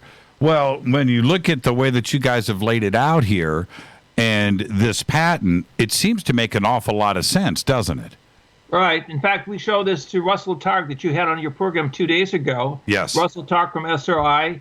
We work with some of the SRI scientists like Lambert Dolphin years ago who did remote sensing testing in various parts of Egypt. So we're talking about really the best of the best in the world of geophysics, engineering, and remote sensing. So what Desiree and I are doing right now is bringing forth information that we've quietly put together over many years, because there are many people who are posturizing, pontificating their positions without real knowledge of what's there in Egypt in the subterranean basis of the basement complex beneath the pyramids, which are waterways that are being used to bring water in from the Nile and return water to the Nile. So there's an active hydraulic network that was at one time used even to float in on barges, large casing stones that were then placed according to a grid system. Right. So years and years ago, we'll say 7,000 years ago, even 4,000 years ago, the Nile was closer actually to the Sphinx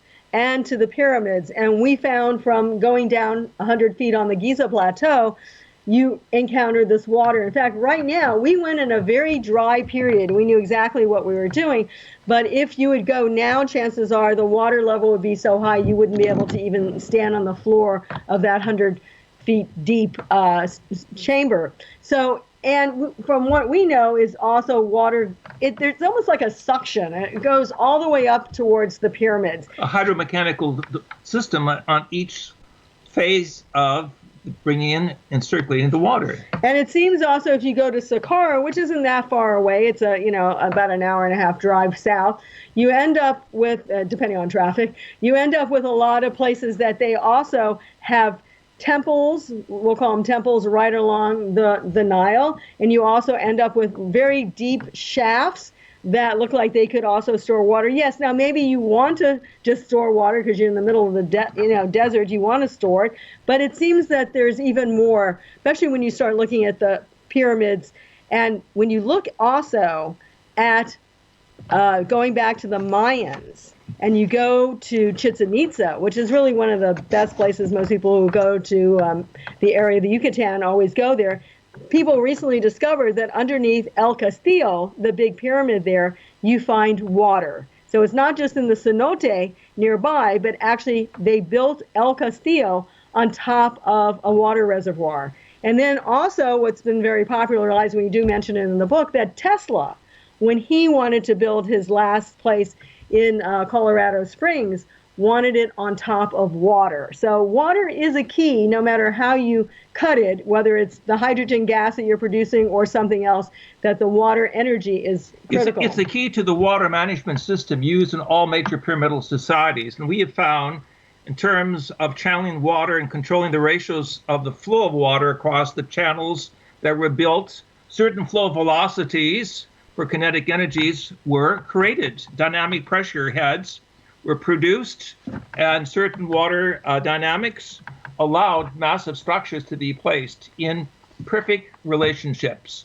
Now, if you could, take us through how this works inside of the Great Pyramid and how everything works together to generate electricity and create gas. How does it actually work?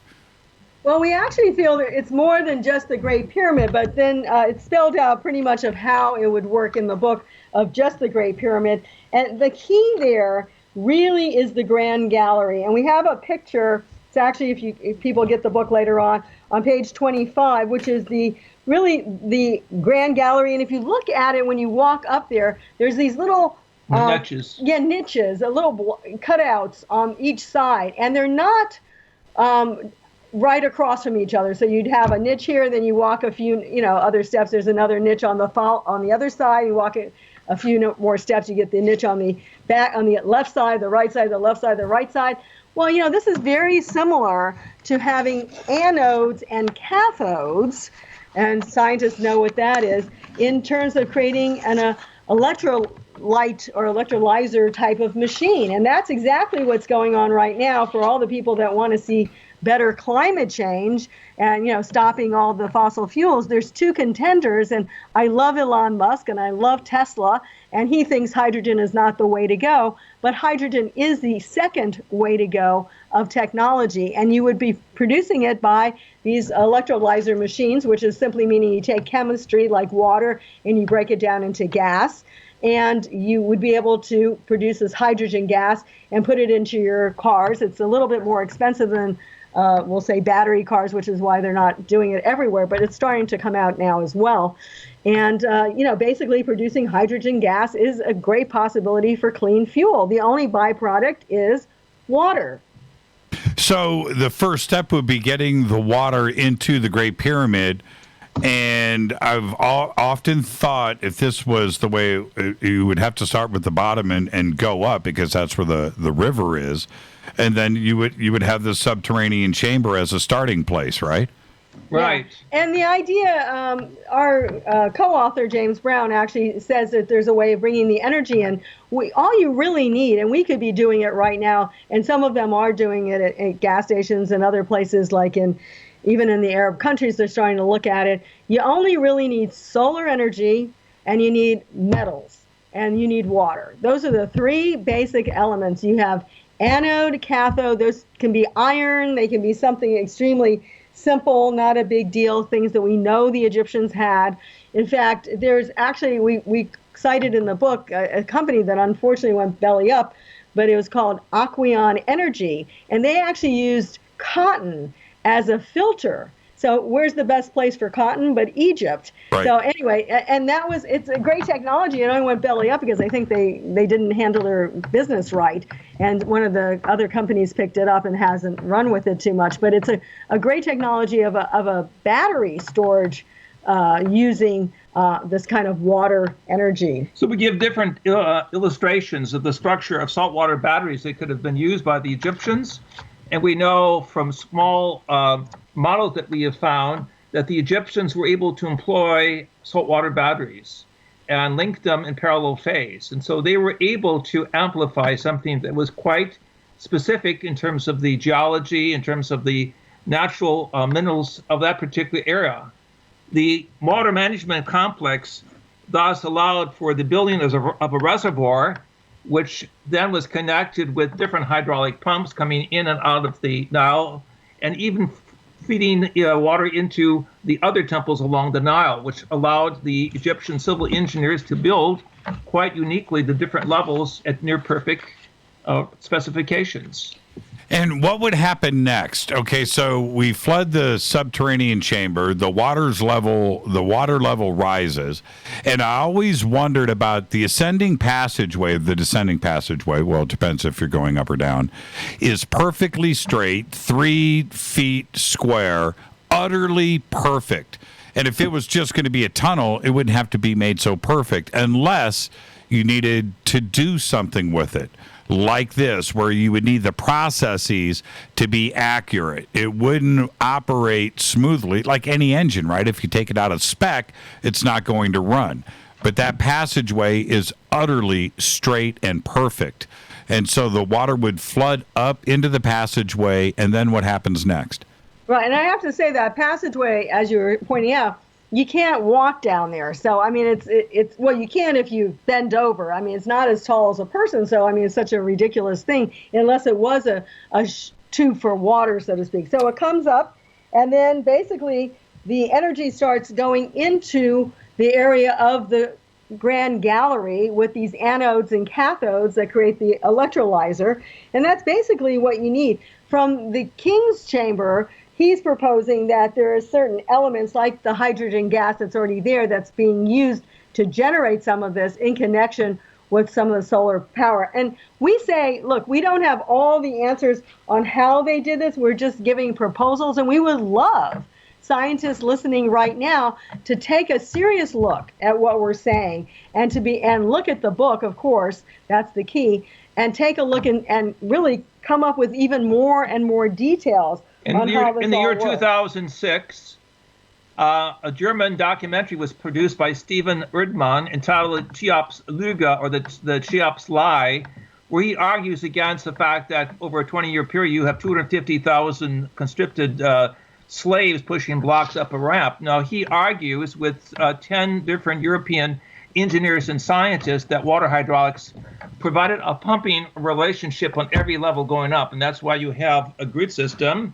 based upon water containment, a swimming pool-like reservoir, which is the baseline. Right. And then you build upon this according to what we will call pumps or hydraulics that could be maintained.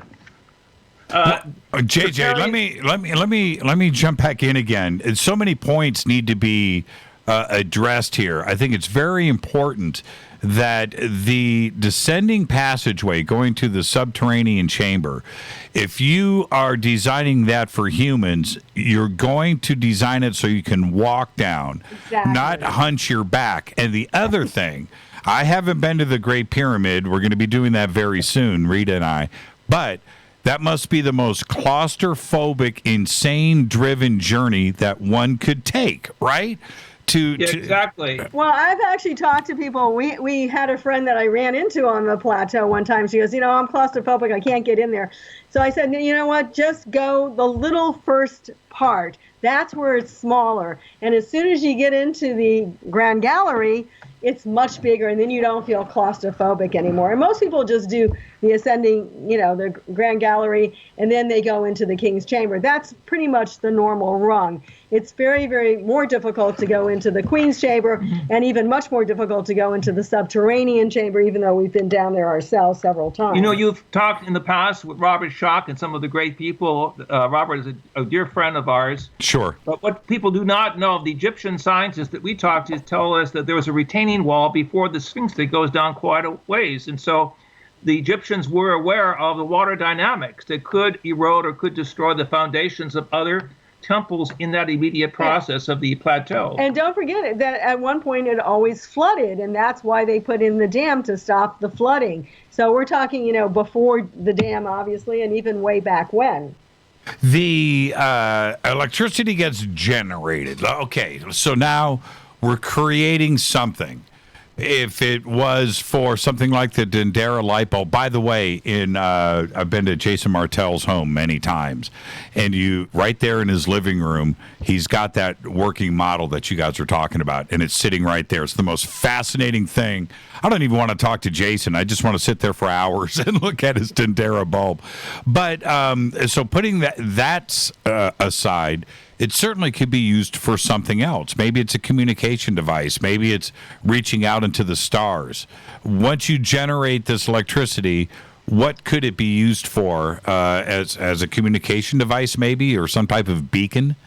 Well, we're saying the Great Pyramid itself was that beacon and communication device, because when it was activated, it was obviously flowing with energy, and therefore it could have been. I think. Well, let me just jump in and say that the Russians that we have worked with, Alexander Golod, for example, who has built 16 artificial pyramids, has found that the pyramidal structure, the geometry that is, assist the healing process. And the Russians have done some very significant work with synthetic materials built on the same angle as the Great Pyramid, but also different angles, and achieved great medical and psychological breakthroughs. It seems that the human mind tends to generate or be entrained by this particular type of geometry. It's native. In fact, Professor Tompkins at the University of California years ago came up with the understanding of how the pyramidal cells within our brain activate as energy transceivers. So this is the basic building block. If you're going to leave for future humanity anything on your planet that they could study, they would teach you the evolutionary process. It would be something in the shape of a pyramid.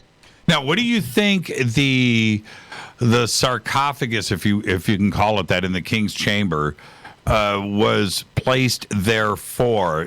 Whether it's ascension or something else, we can put that to the side. But what about the possibility of the Ark of the Covenant being placed in there and all of this energy being used for something? Exactly. So I think the University of Minnesota, well, at least had some claims that they had created the Ark of the Covenant something similar to it, and that it was like an energy device as well. So when you have the gold technology, when you have gold overleaf technology for something that's 25 cubic units long, 1.5 cubic units in terms of its breadth, and 1.5 cubits in terms of its height using now the ancient Egyptian measurement. You have something, as you just said, that can contain the Ark of the Covenant, as it was known to the ancients in the book of Exodus.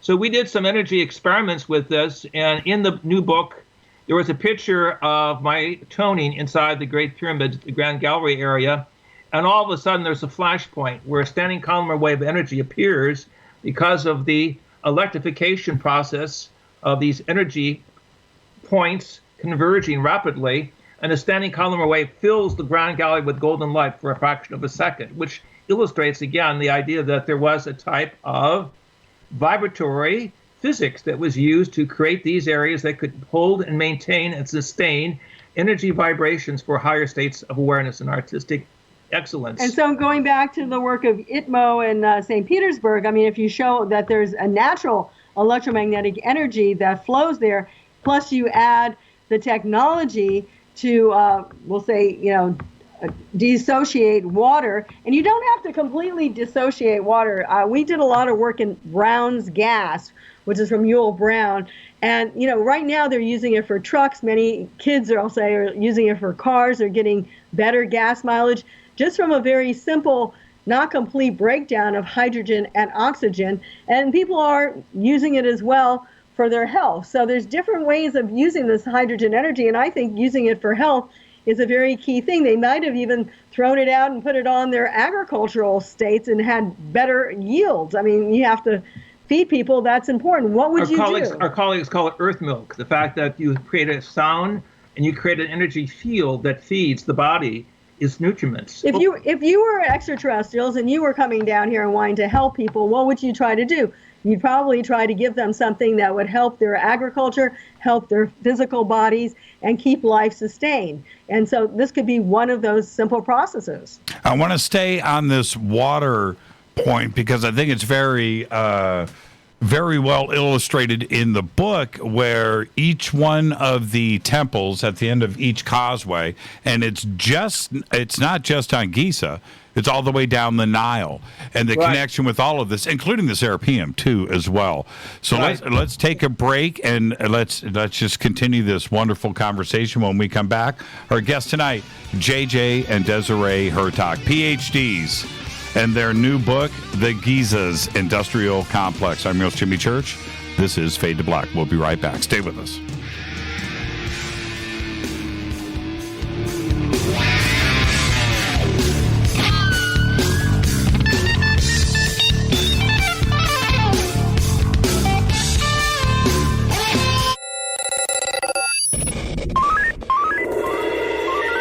Way out here, we listen to Jimmy Church.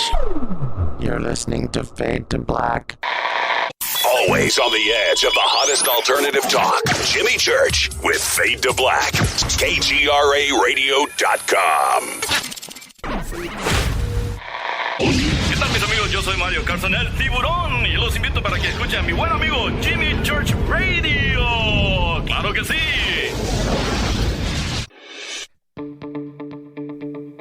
Hurricanes, earthquakes, wildfires. This year we've experienced more than our fair share.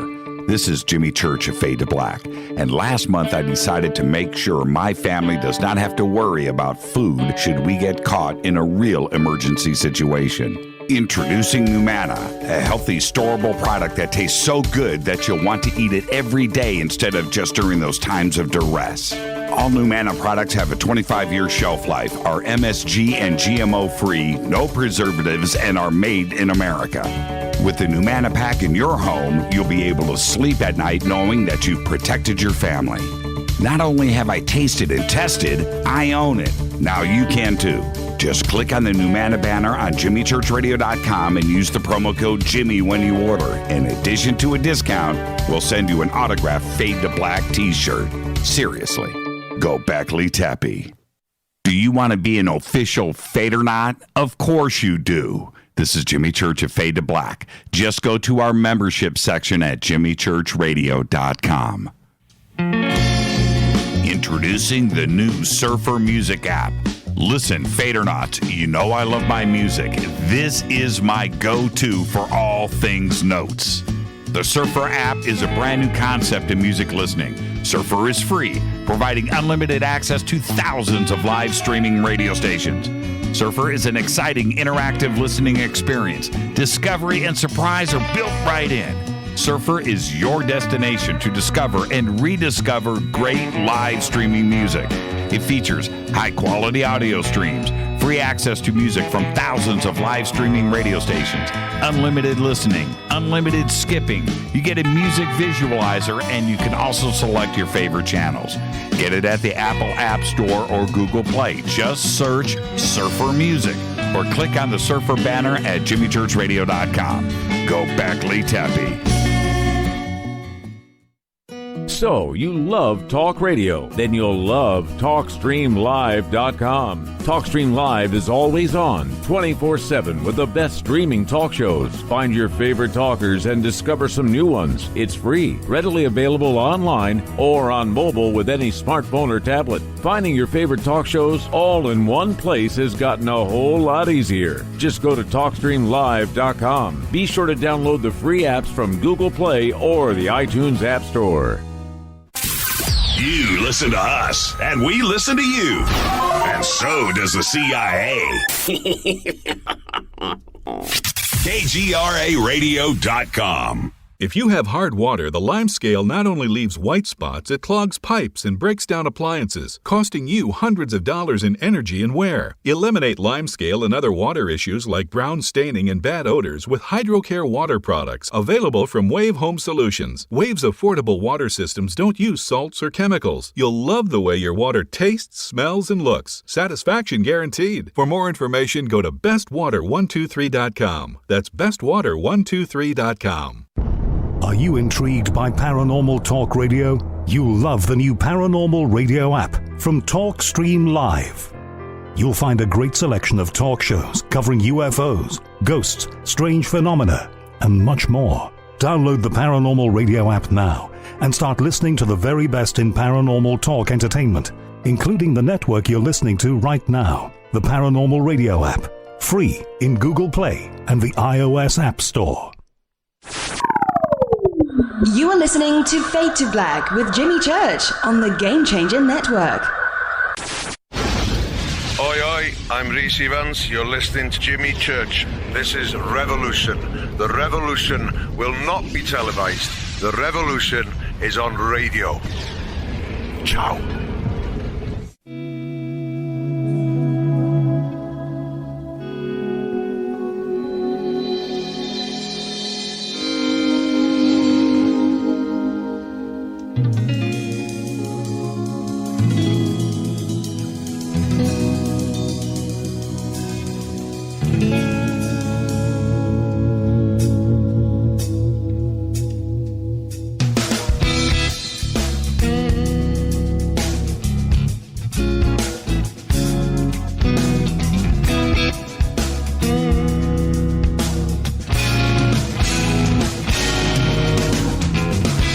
Welcome back, Fade to Black. I'm your host, Jimmy Church.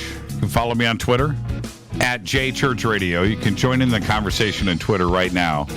Hashtag F2B is the sandbox. Great stuff going on. And of course, we have the two chat rooms open, one over at Spreaker and one at KGRA The Planet. And I wanted to ask you two, are you on Twitter? Yes. And what's your Twitter handle? I think it's Keys of Enoch. I'd have to look one more time. Okay, Keys of Enoch. We'll get that up there on Twitter right now. Before we move on to the causeway and the access to the Nile and bringing water in, certainly at the temple complexes, which are at the end of each causeway. We'll talk about that in a second. But you mentioned something very interesting earlier, Desiree, which is the chevrons. And this is what has puzzled me over the years. They found those a very long time ago in antiquity, moving the stones, and they found the chevrons and those fabulous black and white pictures of those archaeologists back then standing there. But that was buried underneath, that was covered up. And I understand why they are where they are on that side of the pyramid. But wouldn't that indicate to you that there could be things just like this on each side of the pyramid that have not been discovered yet? Definitely. Yeah, I mean, we do feel there's a few other chambers yet to be discovered. And, it's so hard. I know everyone who's ever come on your show and who's been to Egypt says that. You can't get anywhere usually. You can use ground-penetrating radar, and that's about it now, or muon waves. Very, very difficult to get the Egyptian authorities to allow you to even take fiber optic cable and, stick a little drill hole down. I mean, what Gantenbrink did going up the air shafts, and then after that, he couldn't do it anymore, and they passed it to someone else. It's just very difficult to get anything through there, and it's sad because there are ways of finding everything, but if you have ideas and people who say that there's nothing more to be found, it's just... In our new book, we show sliding doors that were on the other pyramids, the Menkaure pyramid. We show also a glass chip that we found back in the 70s that had and still has a high radioactive level. We had privately analyzed by colleagues of mine at Jet Propulsion Lab in Los Angeles. Right. There's so many gemstones that are connected with the Great Pyramid. It's not only the pyramid, but what's under the pyramid, which is a whole complex, a whole school, a whole archive for all the great cultures in the Middle East that converge and send their information to Egypt, which is why Herodotus goes there, Homer, the great poet, goes there, Pythagoras, the great mathematician, goes there. All of the greats of Egypt, Greece, and Rome converge, even from the ancient Middle East, the Holy Land, is connected. In fact, if you look in the New Testament book of Revelation, chapter 11, verse 8, this is so important. It says Jesus was symbolically crucified along the Great Avenue. Well, what's along the Great Avenue? That's the Avenue of Kephren. That's what we were in, finding the tomb of Osiris. And Catholic Encyclopedia tells us Jesus is the type of Osiris who rises from the dead. So we find that in the open tomb that we discovered years ago, there is a psychological component suggesting look upwards. Look at the next phase of human evolution. You're grounded in the earth. You've got all of these water tributaries. You've got all of these supermassive monuments pointing to the heavens. Wake up and realize Schoolhouse Mother Earth is connected with the builders of the universe. How do you... that's such a great point. And today and especially the last 10 years... the last 20 years of Hubble, the space telescope, we're just now figuring out what is out there. 75, 80 years ago, we thought the Milky Way was the universe, right? And it appears that the ancients knew as much about the stars in our solar system and the zodiac and what is going on out there than we did years later with modern technology. How is that possible unless they had information from off-planet? Right, and I just want to say, I mean, you're 100% right, of course, about the no hieroglyphs in the Great Pyramid, but as I had mentioned earlier, those casing stones had writing but not hieroglyphics. So that's a real key, is like, it would have been from some other civilization prior, we'll say, to hieroglyphic writing. And this El Latif reported it could have been 10,000 pages of text. If you look at how big the Great Pyramid was and that it was written on all around it, I mean, that's a massive amount of coding and information. I'd like to give a little proverb here. Technology changes everything, even our dreams. And the Egyptians had a type of thought form technology they believe they received from the higher worlds that allowed them to create what I will call future artifacts. The pyramid is a future artifact. As mathematical analysis of the Great Pyramid shows us, there are too many things there suggesting a whole generation of Einsteins working together to create this amazing industrial complex. So if I can talk a little bit about the technology today, you have these young people all over the world, especially in France and in Europe, really fighting for a better climate. Well, we're saying that hydrogen energy is one of those technologies. Now, granted, currently most hydrogen energy is actually using horrible stuff, fossil fuels even, to create the hydrogen gas.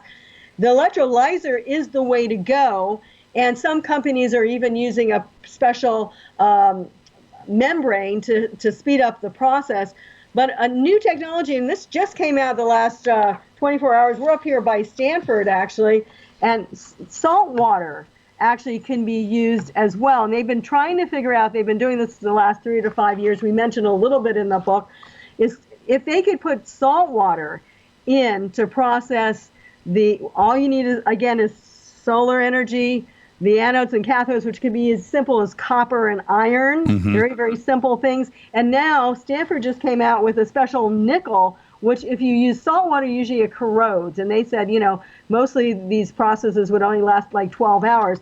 But with this new technology that just came out, literally March 20th, from a Stanford team, they said that by using the researcher Michael McKenney, that if you process with this new nickel foam that they created, you could have 1,000 hours in a small electrolyzer plant to create hydrogen gas. So we're changing the whole technology, and hydrogen stations are going in all over Canada. They're going in places like Iceland, and even California is starting to push for hydrogen gas. And you have the Mirai, which is the Toyota car. And the only pollution really, in some cases, can be a little bit of a nitrogen, but it's mostly water, if you make it the right way. So, I want to say that and you can stack it, and I think that's one of the keys on the technology. Instead of just looking at one little box that a high school student can make, you stack it, you stack it, you stack it, and you can actually come up with megawatts of power. There's so many wonderful breakthroughs right around the corner. We have to understand what is being found here. We're opening the back door to history and realizing that why behind the mythology there's a scientific civilization. We're opening the front door to future evolution. We're realizing that we're connecting with the cosmic cultures through the testimony of former astronauts, cosmonauts, and even indigenous elders that we've talked to who explain these strange lights that hover above their villages, giving them the sense that we are a part of the electrification of matter. We are being prepared psychologically, we are being prepared sociologically, and we are being prepared through frustrations with the political paradigms that don't work to find the capstone within ourselves. And that's the open tomb. We have to come out of this tomb feeling that everything is in a black box. Everything is simply a part of history in the past tense. Right. And if I can go back for 1 minute regarding Aqueon Energy, as I mentioned, this company was then bought out, unfortunately, by a company that then wants to develop it in China. But it was basically using electrochemical energy storage. So it was actually a battery system, which is something that really people are looking forward to everywhere, including Elon Musk. And it uses a saltwater electrolyte. And so it's amazing, amazing technology that simply uses a manganese oxide cathode, a synthetic synthetic cotton separator, so that's typical of Egypt, and carbon titanium phosphate anode. These are all can be adjusted, of course, and you had a perfect battery system. Now you would say, where in Egypt do you get salt water? Well, you would have to go all the way up to the Nile area, but in addition to that, down by El Fayoum. And this is a picture we have in the book. It's a very rare picture. It's from a Russian book that we were gifted. And there was a lake, an artificial lake. 145 miles in circumference. With two huge pyramids in the middle of the lake. And this is really, I think, the key to what really turned us on to the technology. And as high as those pyramids were out of the water, they supposedly also went into the water. And there's a canal that goes between the Nile and that lake, which is called Lake Morris today. It's smaller than it used to be. And that's called the Joseph Canal. And some people say maybe that was one of the Josephs from the tribes of Israel. And it goes right through, right by the El Fayoum pyramid that has this huge labyrinth. And let me explain this labyrinth that Desiree is referring to, and even Herodotus, the ancient historian, has 3,000 chambers, which, as far as we are concerned, could be 3,000 compartments of a saltwater battery system, providing really the energies that were necessary to run that part of Egyptian society. We've been able to go under the earth, do the probing with Polish, with German, Swiss, and American scientists, and actually show proof of principle. So what we're saying here on the air, we have pictures of. We have actually film of being there before Zahi Hawass claimed to have found the tomb. We were there 2 years before. The Tomb of Osiris. The Tomb of Osiris means the opening of knowledge of a scientific civilization and putting on the reality that we are the caretakers of this that will bring humanity together if we play our cards, our spiritual philosophy correctly. Now, back to the temples that were at the end of each causeway that were on the edge of the Nile River. Were these part of the electrical grid? Well, we believe nothing else, they were storage vessels. Some were storage, and some also, like this labyrinth, and no one's found the labyrinth. We have friends that had actually done ground-penetrating radar on 3 sides of the Al Fayoum. They found Hellenistic artifacts. They found mummies, or we'll say gold face masks. Yeah, gold face masks and things like that. But they were actually not able to find the labyrinth, even though it was reported by at least two historians at the time. So these would be small cubicles. And as I mentioned, in hydrogen energy, you actually stack the fuel cells. And so each fuel cell produces something like 0.7 volts or something like that. But can you imagine having 3 floors, 1,000 fuel cells each, you'd be running a complete power point. That's exactly what a power generating system would be all about today. And the same thing with the Serapeum? Well, the Serapeum, we think, was a storage facility because with 24 boxes, or what they call tombs, we feel that they were storage devices for other purposes, each weighing some 80 tons plus, that are arranged in a very unique grid pattern also that no one can explain. It's certainly not the bones of the so-called Apis bowl or the sacred bowl is found in these containers. No, to the contrary, there are certain aspects of the shape and the size and the quality of the fabrication of these boxes showing a high pneumatic technology had been used to shape the depth, the size, and the perfection of all the interior angles. Now we're talking about hydrogen gas, very safe, safe in the sense if you manage it properly, of course. And but our co-author, James Brown, when he was there, he actually picked up, as Dr. Hurtak mentioned, this unique amulet that had a gamma ray radiation from his Geiger counter. He actually noticed it because he was totally into checking everything out like that. And so there's a possibility, and we don't get into it in too much depth, that they also had some sort of, we'll say, technique to be able to produce some sort of nuclear stones and we'll say elements, particles. Nowadays, nuclear power plants are looking at transforming their power plants into hydrogen operating plants. That's something that's going on right now in terms of technology.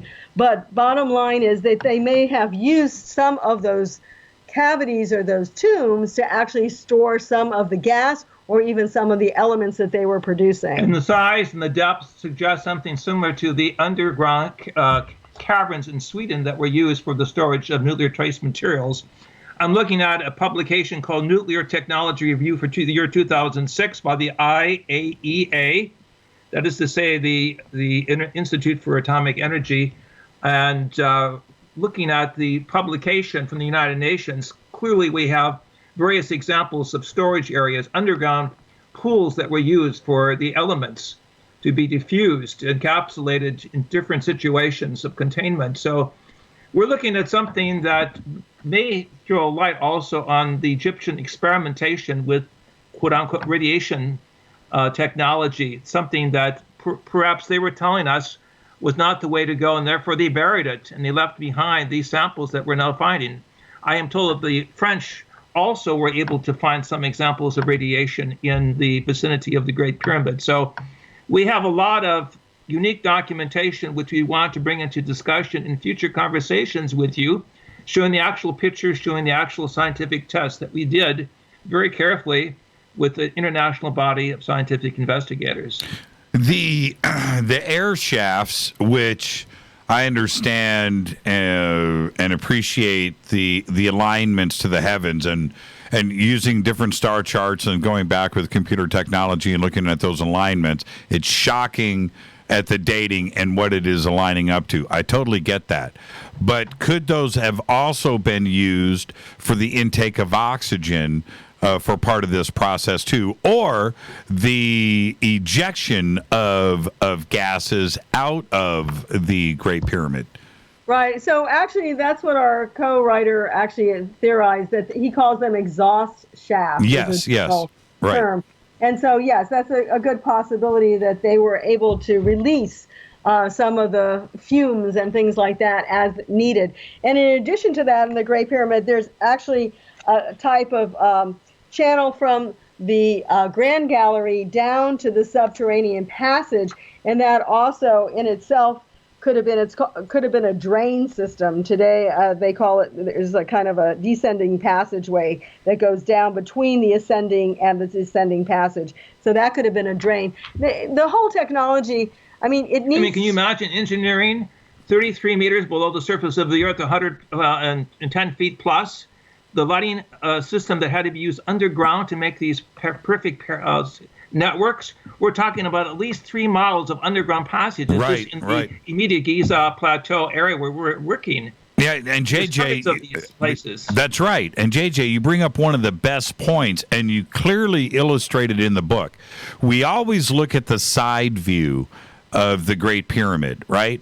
When you look at the front view and you look at how everything is perfectly centered and perfectly aligned, that's pretty mind-blowing. But that descending connecting passage that Desiree was just talking about, you don't just create that.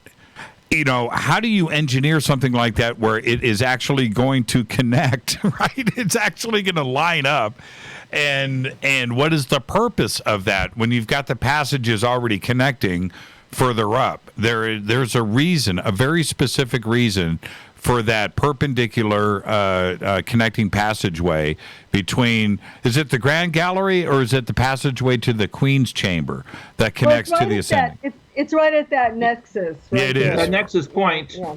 And again, for those who are listening to this program who don't have the book, let's think of also the star shafts, one going to Orion, one going to Alpha Draconis, or the circumpolar stars, one shaft standing for the electrification of matter, and one basically for the containment or the entropy of matter. And so you have descriptively in the pyramid a whole energy diagram of basically how we are connected with the stars, with cosmic oscillations, the precession of the equinoxes, and of course, what is the granddaddy, which is the realm of Orion mentioned in the book of Job in the Old Testament, and also obliquely in other texts throughout the world, major cultures also aligning their pyramids with the constellation we call Orion. And this relationship of the star shafts with the 3 stars in the belt of Orion was something we published in the Keys of Enoch 20 years before Robert Bevell published his book and proved our hypothesis. And so what we're saying here, after 45 years, we have a grand blueprint of disclosure of the origins of civilization in Egypt, one that will shake really the socks of the skeptics. And to boot, I should say, to add additional ammunition, we have scholars like Elizabeth Rauscher, a nuclear physicist who's worked with us, the remote sensing, who was able to detail what we were finding in Egypt over 6,000 kilometers away underground by simply using the power of mind over matter. So we have one of the best networks of team association looking at what this really means in terms of a cosmic evolutionary chart. Right, Jimmy. So I just want to go back and say that it was really the well shaft that goes, and that's what I was talking about. It really looks like a place where water would have flown through. They say it was like an escape route, but I wouldn't go down that if I was trying to escape. But anyway, so it's right where the ascending passage and the Grand Gallery and the Queen's Chamber meet, and then it doesn't go straight down even, it goes at an angle down to the subterranean chamber. So it's the well shaft, and that is that drain point that would have also been like an exhaust for the technology we're talking about tonight. Yeah, I agree with that. And also it could be used as the water level rose. It could be a gauge to stop at a specific point where the water would be rising to. And that's just me visualizing with my mechanical male side of my brain. it feels like that could be connected to water levels. But Desiree, you brought up a good point, and before we get to this break, I want to go back. We keep going back. We've covered so much. Going back to Gatenbrink, each one of these air shafts or star shafts, the two that actually leave the Great Pyramid, but Gatenbrink's didn't. And what that indicates to me is that blockage of that passageway is purposeful. Why would they block it unless it was a block that was moved for something? I think that shaft continues on the other side. I don't think it goes to a room. That would have been cool if it did, or another chamber. But I think they were closing and opening that air shaft, and that there is something there, a room for somebody to work in to open and close that shaft to continue the process. Yes, we had a 45-minute conversation with Rudolf Gantenbrink after the Egyptians refused him to go back a second time with the Upuaut robotic system that he developed, and he also agreed that there was obviously a door that was movable, just like we found in other locations and other temples and pyramids. Right. That obviously was hinting at something in terms of an upward outer thrust of geometric design. But if everyone remembers that great video that they showed, so you're going up this really small shaft, something like 8 inches or whatever, just enough for this small little, gadget to get up there. And then you come up on this little square door with 2 little metal handles. I mean, yes. Or copper handles. Why would you ever have that in the middle of nowhere? So you can imagine what must be on the other side. And then they poked through and they found like another doorway. Right. So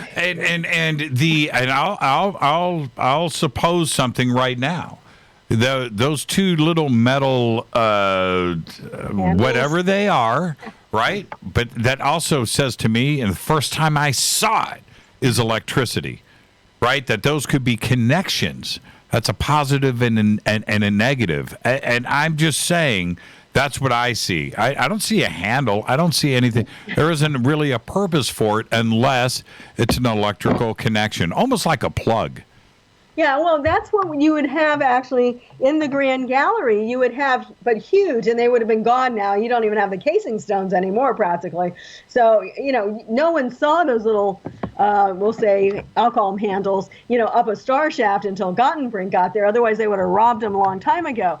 But, can you imagine having huge anodes on one side and cathodes on the other, copper and iron and flash, going like what you're talking about all the way up the Grand Gallery? I mean, you have an energy technology there, and hydrogen really is showing us, and we are moving into hydrogen. It's really between Elon Musk and batteries or hydrogen technology and Toyota right now. That's our choices, and both technologies are moving forward, and that's why this is so timely. So what does this mean? We postulate that the Great Pyramid is a model of a cosmic, planetary, ecological humanity. It's a model of our evolution. It is a model that is a part of a schooling of our inner dynamic to be activated, utilizing the energies of Mother Earth to recreate the environmental ethos, environmental conditions that we absolutely need as we move on to the next chapter of interplanetary growth and experience. It is the ideal symbol of evolution. Well, when we come back, let's continue that conversation, JJ. That is an excellent point that we need to keep bringing up. What is the ultimate purpose here? Let's come back right after this short break. Our guest tonight, JJ and Desiree Hurtak, PhDs, and their new book, Giza's Industrial Complex. Right back after this. Stay with us. Hi everybody, this is Rob Halford, the Metal Guard on JimmyChurchRadio.com. This is KGRA Digital Broadcasting Station, Salt Lake City, Utah, Van Buren, Arkansas. Poor water quality is a major health issue, and it's only getting worse. Municipalities can't keep up, standards have dropped, and pollutants are increasing. Where does it all end? It ends by keeping the pollutants outside of your home with HydroCare's advanced systems available at Wave Home Solutions. No less than the best purification materials and processes have been developed by HydroCare to provide you with healthy, clean water for drinking, cooking, and showering. HydroCare far surpasses the competition in removing chlorine, odors, iron, lead, chemicals, limescale, and much more. Don't settle for less when it comes to your water. We'll take care of the toughest water problems for you, whether it's from a city or well source. Satisfaction guaranteed. For more information, call 888-997-WAVE. That's 888-997-WAVE. Or go to bestwater123.com. That's bestwater123.com. Wave Home Solutions for a healthy, comfortable home. Your contact for current news and trending topics. KGRARadio.com. Does your basement or crawl space have a damp, musty smell? Well, watch out. That's a sign of too much moisture and not enough ventilation. And that can mean increased mold growth and the buildup of harmful toxins and gases. Don't bother with a dehumidifier. It just circulates the same unhealthy air. Now there's a better way to remove these dangers and odors. It's with the computerized Wave Moisture Control Unit that reduces moisture and expels pollutants. We replaced our old dehumidifier with the Wave unit, and in only 3 weeks, our basement is dry and the musty smell is gone. Wave units require no maintenance, no buckets of water or filters, and costs only pennies a day to run. Breathe better, live healthier with an affordable, no-maintenance Wave unit. Call 888-717-WAVE, 888-717-WAVE, or visit dryhealthyhome.com. Dryhealthyhome.com. Ride the wave. Wave Home Solutions for a healthy, comfortable home. This is Jimmy Church of Fade to Black, and I only drink Fade to Black blend coffee from River Moon. Just click on the River Moon coffee banner at jimmychurchradio.com. Promo code F2B Blend. So are you tired of being tired? Well, then it's time to get the tea. Hey, it's Lisa here to tell you about this all-natural, all-organic tea I've been drinking that has had great results for over 20 years. It's called Life Change Tea, and it's specially formulated to help detoxify and cleanse your kidneys, liver, colon, and blood all at once. The colon is one of the most ignored organs in the human body. The faster that waste is eliminated from the body, the less time that waste sits in our intestines, spreading toxins to our bloodstream. This tea helps cleanse chemicals caused by outside intruders from our entire digestive system. And get this, weight loss can be a side effect. And with continued use of the tea, you can experience clearer, healthier, younger looking skin, increased energy, and a happier outlook on life. So if you're tired of being tired, get the Life Change Tea at getthetea.com. That's getthetea.com. And like me, you'll be glad you did. Did you know that when you're on the road with limited data or Wi-Fi available, you can still listen to every minute of Fade to Black by just calling 605-562-4482. No smartphone, app, or internet needed. It saves your data plan and no extra cost if you have unlimited minutes. Just call 605-562-4482. You can listen to me, Jimmy Church, on any phone, anytime, anywhere. Go Beckley Tappy.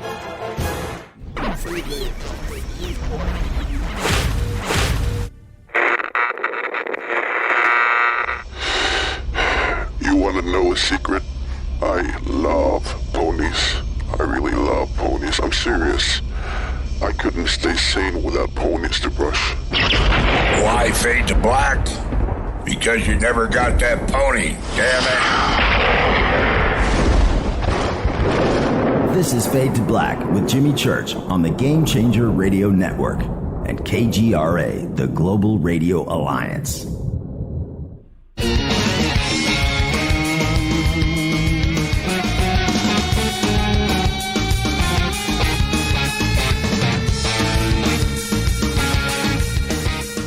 Welcome back, Fade to Black. I'm your host, Jimmy Church. An amazing conversation tonight with Doctors JJ and Desiree Hurtak and their new book, Giza's Industrial Complex.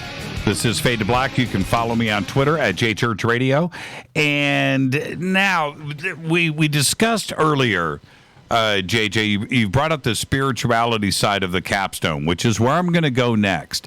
But what this conversation reminds me of, it's really funny. You remember in the movie Stargate, in the beginning, when James Spader is giving his presentation at the museum, and somebody raises their hand, and they're like, okay, that's all cool. All right, but who built the Great Pyramid, right? And he said, well, and everybody gets up and leaves. Today, it's not that kind of party. You guys have presented some very compelling, comprehensive information in this book, and we're starting to get those answers. And watching the conversation right now on Twitter, it's absolutely amazing, and I want to thank you for that, and the book is really, really good. That being said, the capstone, and I understand where you were going earlier, JJ, with the spirituality side of it, but where is that capstone today? Where did it go?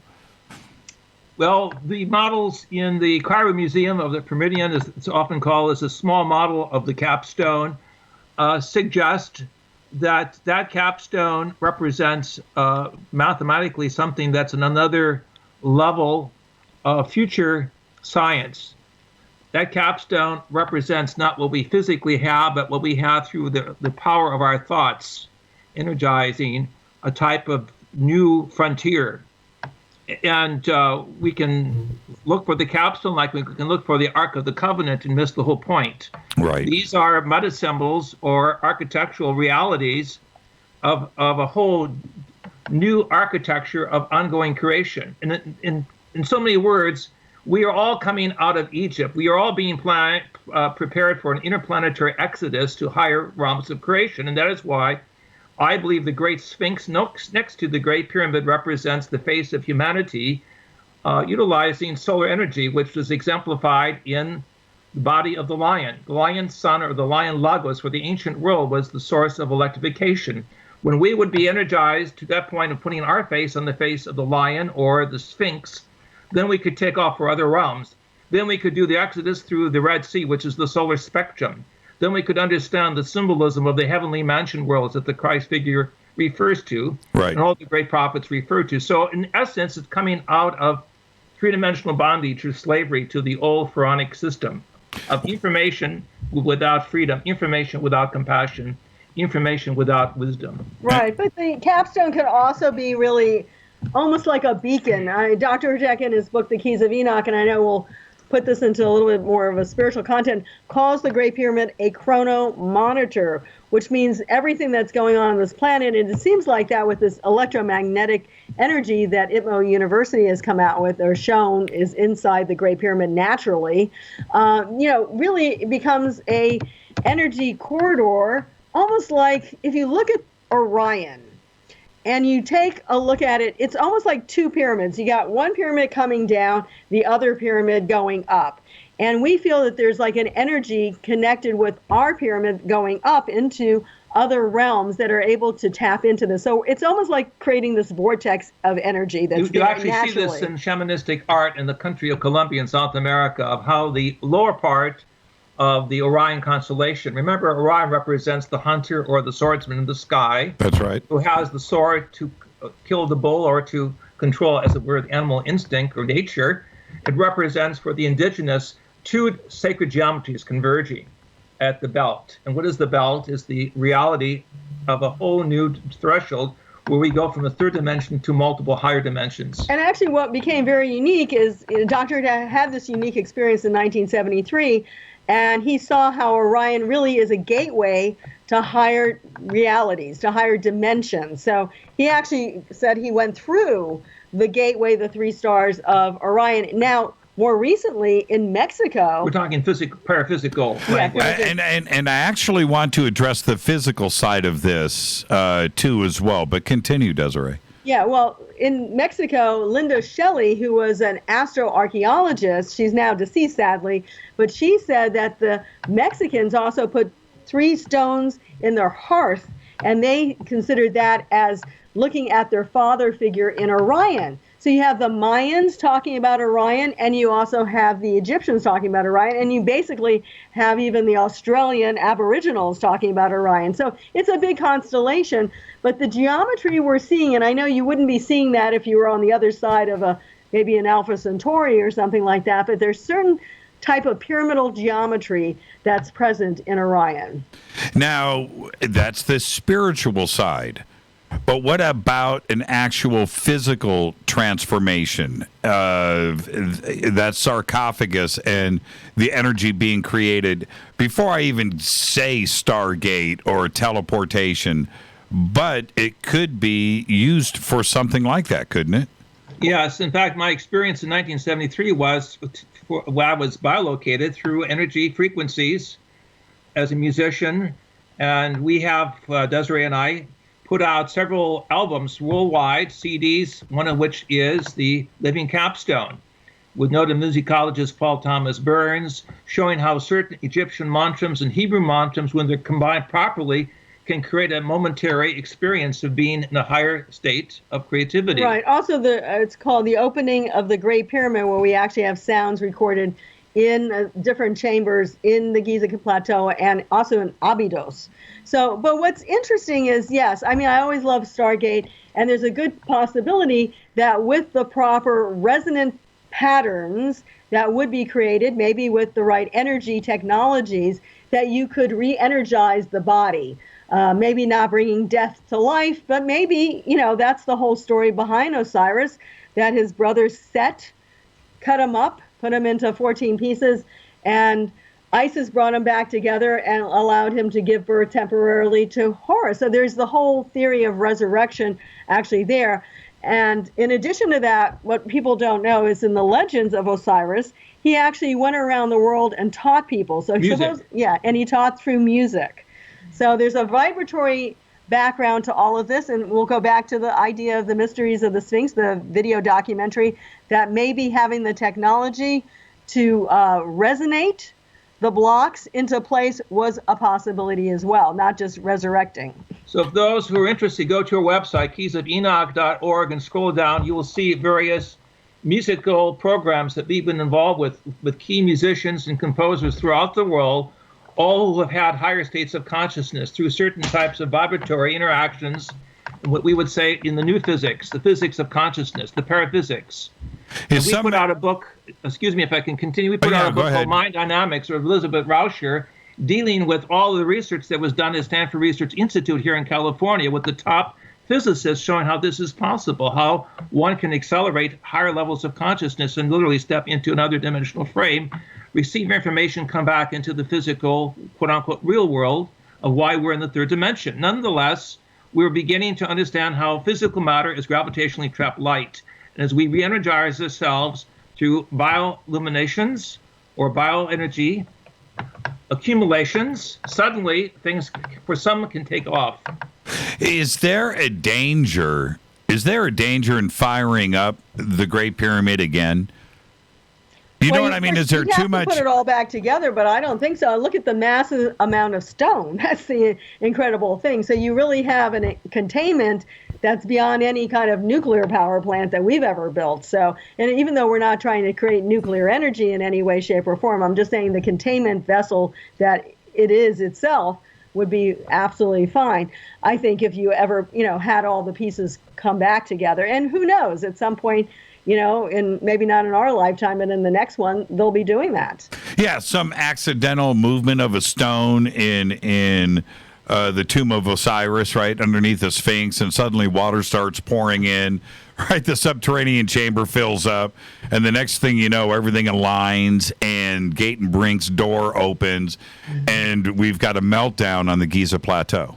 Sadly, though, we have the dam that blocks the water to flow as strongly as it did in the distant past. Unfortunately, we've got the film that we made underground when we found the tomb of Osiris before Zahi Hawass got involved. So we've got the pristine actual film scenario of finding this underground connection. Right. And also using ground-penetrating radar to realize that there's a connecting network of rooms that connect with the subchambers. So who built this? Why is it so elaborate? Well, in many ways, it's a schoolhouse for the soul, for the human psyche, for the human imagination, to understand how the pieces fit together, from not only from Egypt, but also, as Desiree said, from the other energy points of Mother Earth. And we talk about along the Nile going all the way down towards Luxor and Dendera, where you have the light bulb.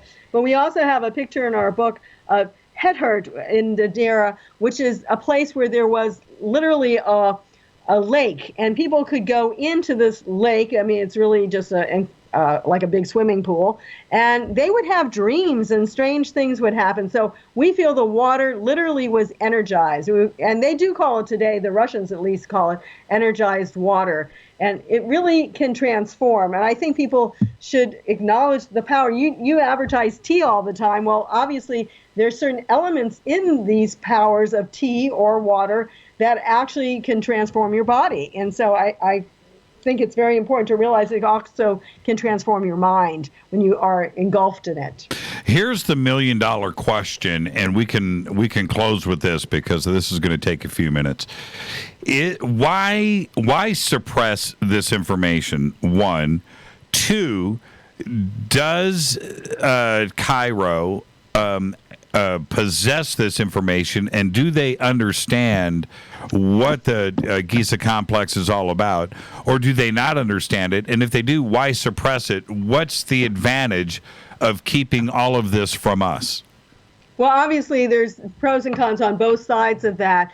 And I just want to say that we're excited about what is happening in our field of technology. And we've been members of the Hydrogen Energy Society since the 1970s with international conferences. So that technology of really understanding how it could work, and even with salt water now just coming out from Stanford and other places in the last few years, and in the last days even, this is all just growing into our mindset. But on the other hand, the idea that there are these underground passageways that really they have not wanted people to get into, they haven't wanted so much research to take place.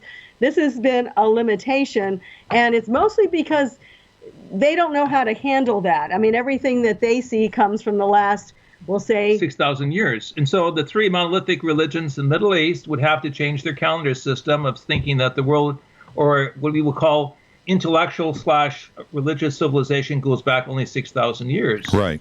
We're saying to the contrary, that our Bible, whether you take it in the Aramaic, the Hebrew, the Greek, or the Coptic, or whatever language, is a symbolic code of a higher consciousness science of divine purpose, divine presence, and divine compassion. And we'll say what you say, Göbekli Tepe, because we've been there. We love Göbekli Tepe in Turkey. And that goes back, of course, more than 16,000 years before present. And we've been looking underground to see these marvelous stelas that have inscriptions of a different cosmology. But if you go south of the Great Pyramid, actually, you find Napta, which is a stone circle, and it's right at the border of Sudan and Egypt. Yeah, and that they're dating back to 8,000 years. They think that there may be some alignments also with Orion connected with that. So it's the historic paradigm that has to shift. And then you go straight down even further. You come into the Zimbabwe ruins, and you go a little bit further down. You come into what Michael Tillinger and we visited Adam's Calendar and some of the stone circles that are all over South Africa. We actually have an organization in South Africa, so we spent a lot of time there. You mentioned Credo Mutwa because we've worked with him since the 80s. He's very familiar with all those circles. So that's an alignment. That's a north-south alignment from the Great Pyramid. It's not happenstance. None of this is just a nice tomb in some location. So we've worked with scientists and Egyptologists from Ain Shams University in Cairo. Most of them are privately interested in pushing the envelope and finding new evidence and going beyond the classical Egyptology that closes the door rather than opens the door to all of the other disciplines coming together. But this has to be done very carefully, which is why this has taken more than 40 years for us to assemble all of the information, because there's so much in so many different directions. It's like a crystal palace or a portal, shall we say, to the house of many mansions. But it's exciting because we're basically, all of us, and you as well, Jimmy, are rewriting history with what we're doing. And it's taking a lot of dinosaurs wagging their tails, down with us because they don't want to come out with saying, yes, there was a greater technology. Yes, people were here 60,000 years ago, or how about in San Diego 120,000 years ago with the mastodon bones? They don't even know if it's humans or Neanderthals that were there. I mean, it's really a big leap. And Dr. Jack was told this in the Keys of Enoch, that since 73, they're actually feeding us information so we can be prepared and have the technology and the understanding so that we can actually meet our cosmic cousins in space. This is why your program is so important, that you are the flagship of getting people to look at the myth behind the myth, or the science behind the science, of why we're seeing so much converge at this point that requires a higher positive psychology, a deeper spirituality, a deeper compassion from our hearts, rather than seeing the tragedy of society go 10 different directions without understanding the capstone principle that we all represent as builders of a new civilization. Well, I appreciate that. And I want to remind you, too, a couple of years ago when we did that excellent panel at Contact in the Desert. Remember that? We had 2,000 people in front of us. Right.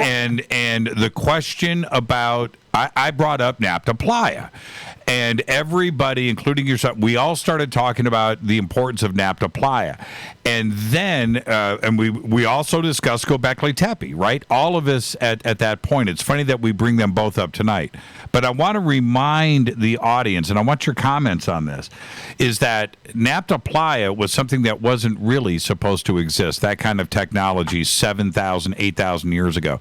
Göbekli Tepe wasn't supposed to exist. But Napta Playa, Robert Bivol and JJ, I think you brought it up, they moved it. That's right. They moved Napta. How do you move one of the most important archaeological sites on this planet, which was a compass and calendar in the middle of a desert that was part of a high-tech civilization, and pull it up and move it out of the desert, unless you intentionally wanted to suppress something? And that blew my mind.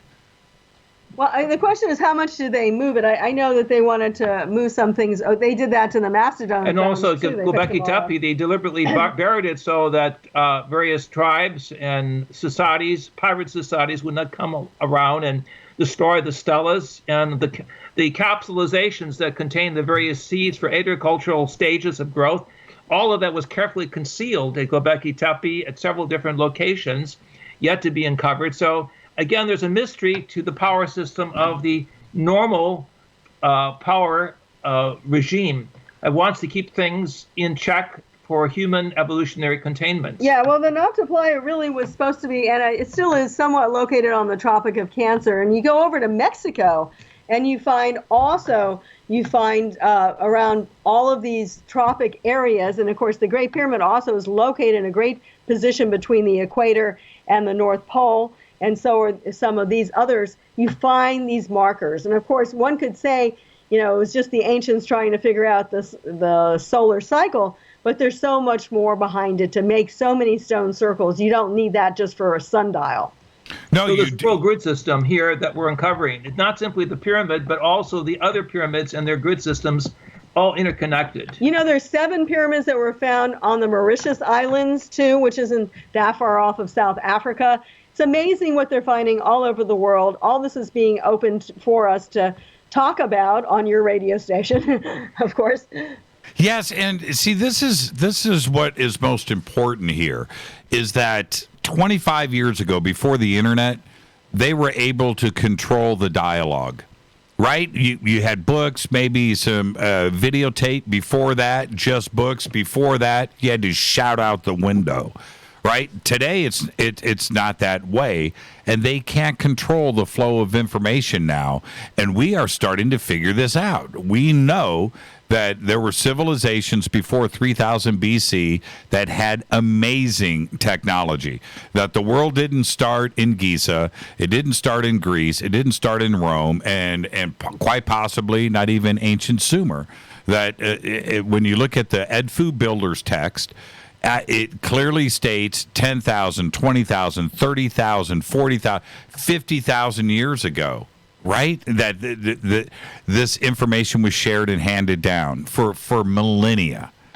Yeah, Dr. Hurtak went to Yonaguni, which is right off the coast of southern Japan, and looked at those underwater structures there. And we are working with people in Australia that have confirmed that people were there 60,000 years ago, and some even claim longer. I was looking at the NAFTA. I think what really happened in NAFTA the Nafta Playa, is that it was somewhat ransacked and stolen by some vandals. So that's really, I think, what the biggest complaint. So you're never going to see any more exactly where those stones were positioned. Yeah. We were also in East Africa. We're doing a lot of work, and I'm proud to say that we've been able, out of the grid system we published in 1973 in the Keys, to identify 8 of the 12 systems, namely meridians running from north to south, that are key pyramidal centers of architectural information or ancient knowledge or contact points with other areas of civilization. We are beginning to wake up out of amnesia.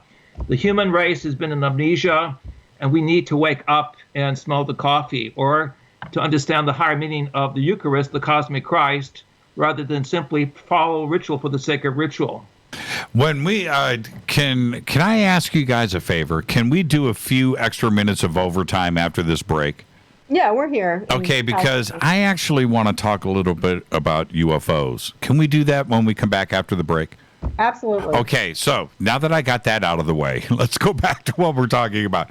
When it comes to Göbekli Tepe, as I just mentioned, conventional Orthodox academia is going to continue on their path, which is 3000 BC is it, nothing before. Göbekli Tepe shows up clearly at 12,000 BC. There was some pretty high-tech action going on, and by an organization and a culture that understood art and engineering and society. Why isn't this the most famous story on this planet right now? Well, first of all, I talked to Klaus Schmidt before he died. He was the top German investigator at Göbekli Tepe. He said it was, before he died, 16,000 years before present. That's 5 times the normal time set we give to the Egyptian period of the classical pyramids. Right. Why this is such an overwhelming breakthrough is it boggles the mind to reset the calendar back so many centuries, so many thousands of years before the acceptable movements of thought of normal European intellectual history. Secondly, because of the, shall we say, imbalance of religiosity in certain parts of the Middle East, with the extremists clinging to traditions of hostility, the information that would bring people together is not really sought after by those in high places. And so our work is to use archaeology and musicology and cosmology as a way of showing the unity of the human race, because this is built into the whole geometry of life. We are discovering that man is in the divine partnership, the divine dance. As your guest last night said, we are in a simulated, synergistic, orchestrated form of creation that's continuing to go on. And I just want to say the mathematics of Göbekli Tepe is really what shocks people. First of all, not only do you have 20 to 60 ton stones, but you have almost like spiral, we'll say, Fibonacci patterns, the golden means patterns, which actually we see in the whole universe as far as we're concerned. Sure. And you also find, similar mathematics also in the Great Pyramid, because you could have both pi and phi. So, these are mathematical relationships that really show us, and it would have been very, very hard for all these, and they've only uncovered 2 or 3 or 4 of these, like what I call flowers of Göbekli Tepe, but they feel the whole field is full of these stones. They just need to dig them out.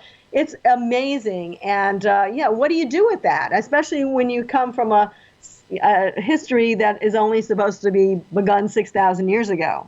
I want to say this before we head to the break, that I will continue to push the Göbekli Tepe issue. I'm not going to let this go until we get a response. But our audience, because I do this so often, JJ and Desiree, that I speak about Göbekli Tepe so often, that they now drink every time a guest says Göbekli Tepe. So you guys are responsible for a pretty good party going on out there with the Fade to Black audience. Let's take a break right here. When we come back, let's talk UFOs. We've got to do this. I'm going to take the opportunity to do that with the both of you. This is Fade to Black. I am your host, Jimmy Church. Follow me on Twitter at JChurchRadio. Email, of course, is Jimmy@JimmyChurchRadio.com. This is the Game Changer Network and Fade to Black. We'll be right back. Stay with us.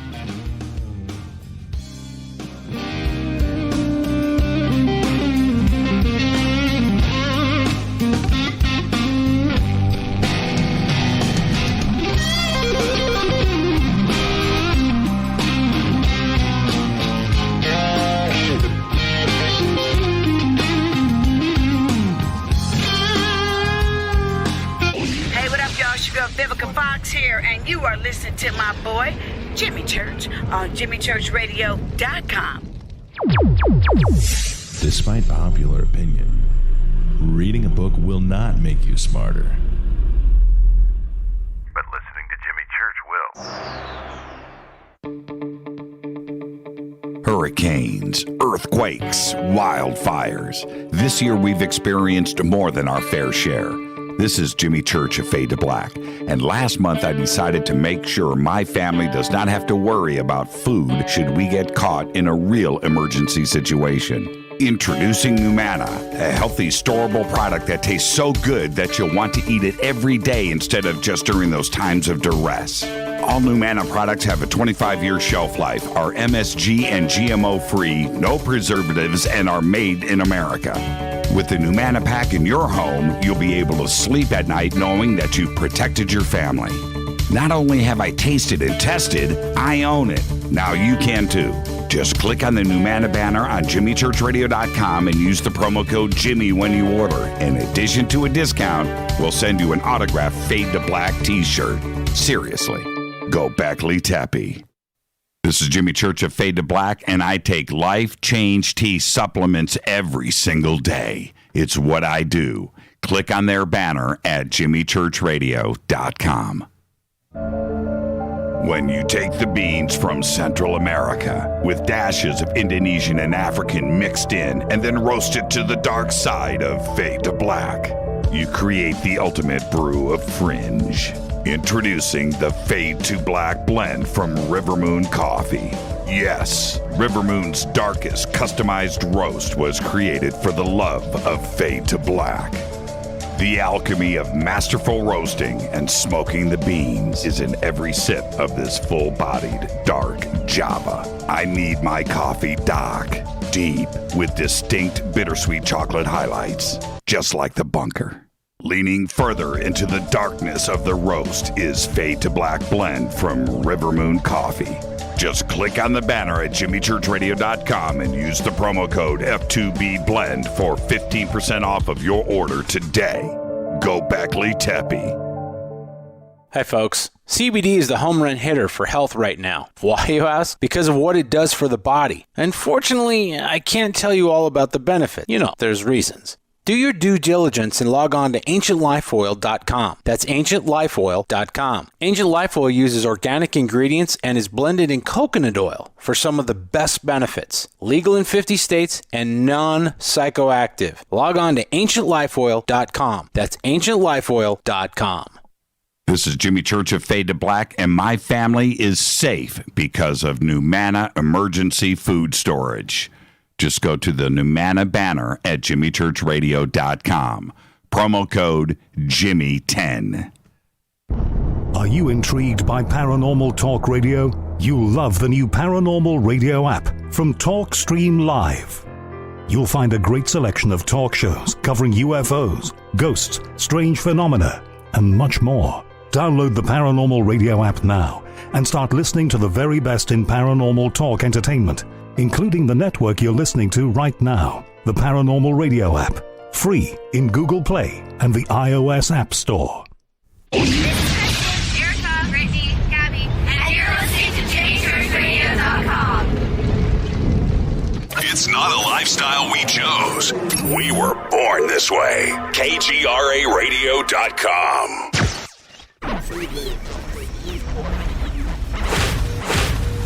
This is KJCR at JimmyChurchRadio.com.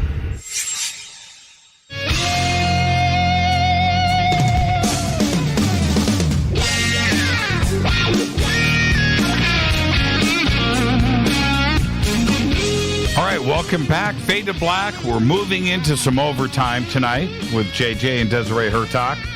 I knew this was going to happen. I knew it. I told them earlier we're going to run out of time, and we did. So let's change gears. We've been talking about their new book, Giza's Industrial Complex. And again, I'll hold it up for the cameras here. I highly recommend it. Go and get it. Their websites are futurescience.org and keysofenoch.org, and the links are over at jimmychurchradio.com. But now I want to take this opportunity to talk about UFOs.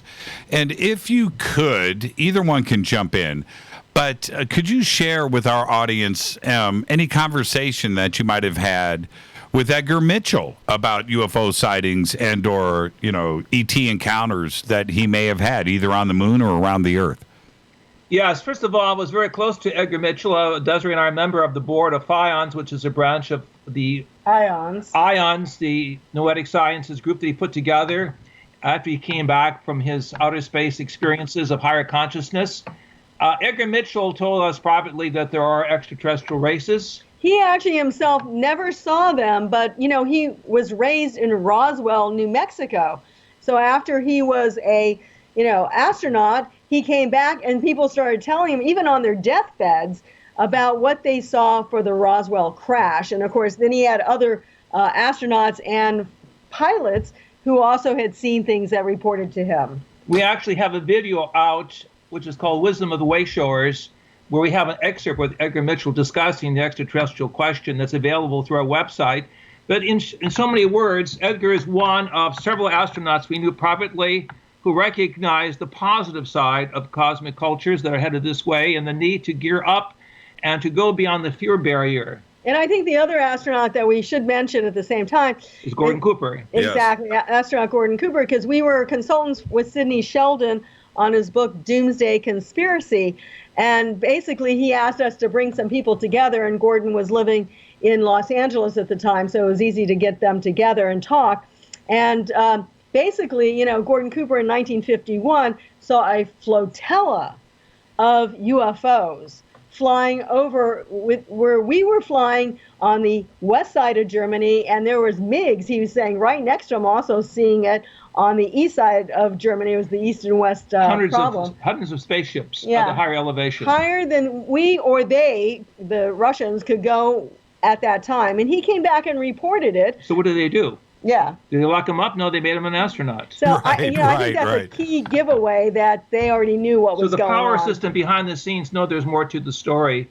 And what we've been seeing is the posturing and the play acting of a lot of amateurs who make their decisions to scare people. We feel that the positive forces far outnumber the negative, and it's important to gear up for this quantum change that is coming. And of course, Buzz Aldrin's gotten a bad rap recently, but basically he didn't like to talk about it. But when he went up there with Armstrong, basically they had lights, as many of your listeners probably know, following them the whole way. To and from the moon. Yeah, and so he doesn't like to talk about it too much because it wasn't helpful in trying to get funding for some of his pet projects.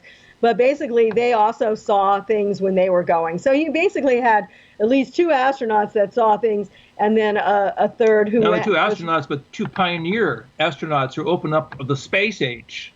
And we're just beginning to bootstrap what this really means. But I think if we can just say one more thing, that in terms of Edgar Mitchell, his amazing thing, which changes his whole life, was this epiphany, we could say almost overview experience that he had coming back. And we do feel that the Earth has a certain magnetic field, that the Russians have done some study on this, that kind of keeps us a little bit blocked and locked. Where the weakest part of the magnetic field is, one of the weakest parts right now is over Brazil. And if any place is going to be far out in some of their consciousness, it's Brazil. They have a lot of healers, a lot of really, people that are doing kind of very paraphysical things. And so it seems that magnetic fields has something to do with it. So when he was out there coming back, talk about his experience that he actually sent messages, right? Well, Edgar Mitchell was close to two of our colleagues. Ingo Swann, the great psychic who worked at Stanford Research Institute, and also Harold Sherman, who also was a great paraphysicist, who located a down aviation expert who lost his way in the North Pole area many years before present time. So we were told that very sophisticated mathematical cues were sent from outer space without technology. From Edgar Mitchell. From Edgar Mitchell, without telling NASA authorities, as a test to Harold Sherman and Ingo Swann, and they both scored on a high level of performance, which means air-free transmission of mind over matter is possible even 250,000 miles off the surface of Mother Earth. And of course, the ETs do that all the time. Well, Edgar talked about that paranormal experience. It changed him. Exactly. It created the IONS Institute of Noetic Science. And this is why we're working with him and his colleagues, pushing the envelope, because we need to have more positive thinkers, more futurists, and people who understand the blend of spirituality and science and a new sense of higher synthesis. But if we can get back to ETs a little bit, I mean, we're just starting to grow in our minds. They can talk, as you've heard from some of the reports, I'm sure that's been brought to you. But for the most part, they use mental telepathy. And some of our work with Elizabeth Rauscher, even Russell Targ, I'm glad you had him on with the Third Eye Spies. I'll give a plug for his new movie coming out. Shows that we have the ability to communicate just like ETs, but we just need to start using it.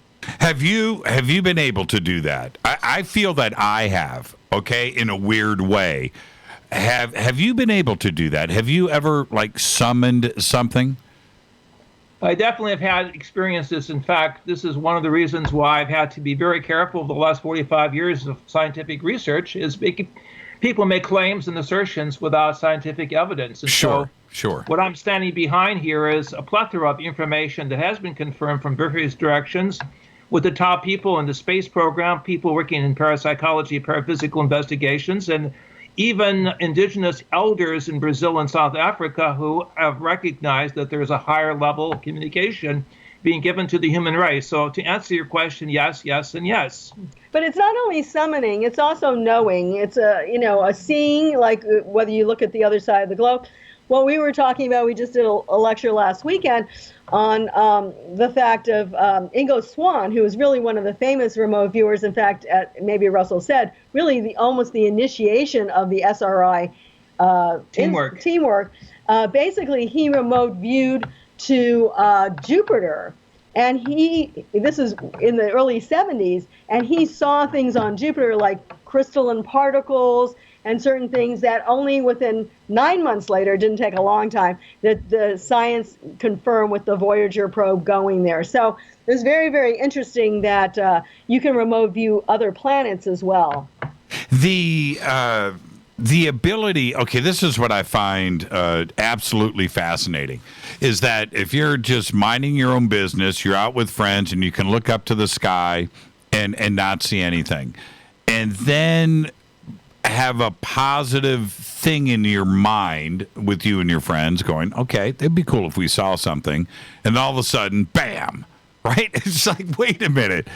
That is amazing. And it happens pretty much on command, which would suggest a mind connection with something, whether it's interdimensional or something that's physical, but the phenomenon itself is real, and it does happen. Absolutely. In fact, let's give a plug for Contact in the Desert right now. We're all going to be there, and we'll be on your panel, which we're happy about. And people go out at night and they look at the goggles, those night viewing glasses, and many of them have had experiences in seeing things. And yes, they are listening, they are watching. One time we had an experience with some friends. There was actually a friend of mine, because I grew up in Florida, they had gone out to the Bermuda Triangle and they had contact with alien ship who told them about certain things and stuff like that.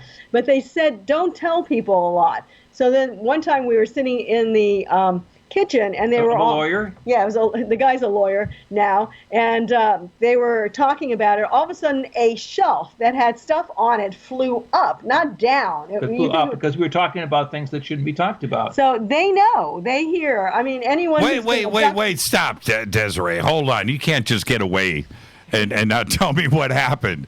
No, the shelf actually flew up, and then the guy says, I can't say anything anymore because they're listening. I mean, there's a consciousness linkage. This is really where remote viewing comes in, because everything is interconnected. It's almost like, I don't want to say the government, listen on your program, if you say a bad word, right, they start, putting all the signals out. It's the same thing in terms of outer space.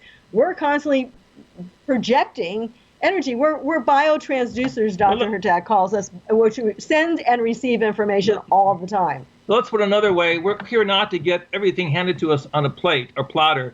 We have to find out these higher realities for ourselves, and that's why we're in a schoolhouse, according to my experience of contact with spiritual intelligence. We are here to realize the missing pieces are there within the way the mind thinks through thought form communication. Is all of this, JJ, is all of this the science and what is going on in physics and astronomy and astrophysics right now, combined with our knowledge and our research from our community, are we getting close? Are we getting close to a true disclosure where we can, close the book on one part of this, the question is answered, and we can start to move on with the other aspects of the ET question? We're uncovering the past and we're uncovering the future at the same time. So past and future are converging with the present. So yes and no. We are, for those who want to take the higher path, be given opportunities to accelerate. As I said a few minutes ago, we put out a book called Over Self-Awakening. We have a higher consciousness mind, consciousness being defined here as a universal global mind that we can tap into to accelerate our learning, or we can stay in the comfort zone of simply seeing things as a passive, non-engaging reality. But when you say the word disclosure, you're usually talking about, is the government going to disclose? Obviously they've known about things since 1947. If you even go back to Cape Girardeau in Missouri in 1941, that was really maybe one of the first real sightings. Little beings, Roswell, definitely little beings, and other types of beings, people being abducted, reporting abductions. How does the government come forward and just say, well, yeah, for, gosh, how long has it been? It's like 60 years. We've been covering up our contact with other beings, and it's not one being, it's many beings, and they all have different agendas. I mean, it's not that easy. But so I think it's up to us, all of us, and especially you and your program and Contact in the Desert, with Paul and Victoria, to bring this information out to and to people. use discerning insights as to, is there a message of love, is there a message of science for everyone, or is it just for the elites? And this has been the problem of history. That's one of the best points that the both of you can bring up, is that why put the negative spin and the fear side of ET on this? Because clearly, if there was negative intentions, the three of us would not be on the air right now, right? We wouldn't even be here. So why put the negative spin on it when clearly that's not the case? I think there's an over-dramatization of the way the mind is trained to think in duality, this versus that. And we begin to realize the concept of what is called in mystical Christianity and Judaism, and to be sure the other religious traditions, a third phase, which is the middle pillar, where you begin to take both the male and the female and bring it together into a middle ground, or trinitized mind that sees the fact that there is a positive purpose of life and not just a negative burnout. So Dr. Jack had this unique experience in 1973, and he was told about 64 areas of science that will advance. Some of it is astrophysics, some of it is genetics, some of it is quantum physics, so that we would know what's going on. But the main thing is, like Interstellar, and I think that's such a cool show. I'm sure you've talked about it many times in your program. Sure. That, it's not that they want to give us they're not going to come down here and just take care of us, and say that's it. They're trying to feed us the information to at least let us make some of the changes ourselves. And I don't know why they work like that. I would much rather have them just take care of it all. But bottom line, it seems that they're trying to feed us information so that we're more ready. There's a word called responsibility. It means to be alive, to be human, is to have a certain sense of responsibility that goes with being a human, but also being a new creature, to use the words of the great apostle, which is space kind, the ability to live in space and new celestial environments, without the earth limitation to violence or to simply recycling the old war syndrome. So we are here promoting a culture of peace as opposed to a culture of violence and death. And this is why your program is so important, as it reaches out with new information, new science, and deeper understanding of the spiritual truths found by all of the great prophets, that we are representatives of the kingdom of glory, even in the fuller sense of our baby steps. And it seems that some of the ETs actually feel the same way, that until we actually get beyond some of our violence, right now I think we're looking at trying to put space-based weapons up in space. We've got to get rid of all that consciousness and literally, become part of a greater brotherhood and sisterhood, because otherwise we really can't live in space. They don't want us out there. You can even see from some of the probes that have gone out there from the Russians or the U.S., sometimes with nuclear, they've not made it to where they wanted to go. The probes to Mars, for one thing, one of the earlier probes, because they don't want our technology to be a technology of death. They do not want technology of death because it would be a cancer to other planetary societies. Yeah, there is a photograph that was published and they immediately removed of the Russian probe that was going around Phobos, and there was a craft that appeared in front of their satellite, and then their satellite was taken out. But right, the long shadow. Yeah. I remember that very much because I was part of the information release in Mexico City of that, which was from Moscow, but also to Jet Propulsion Lab.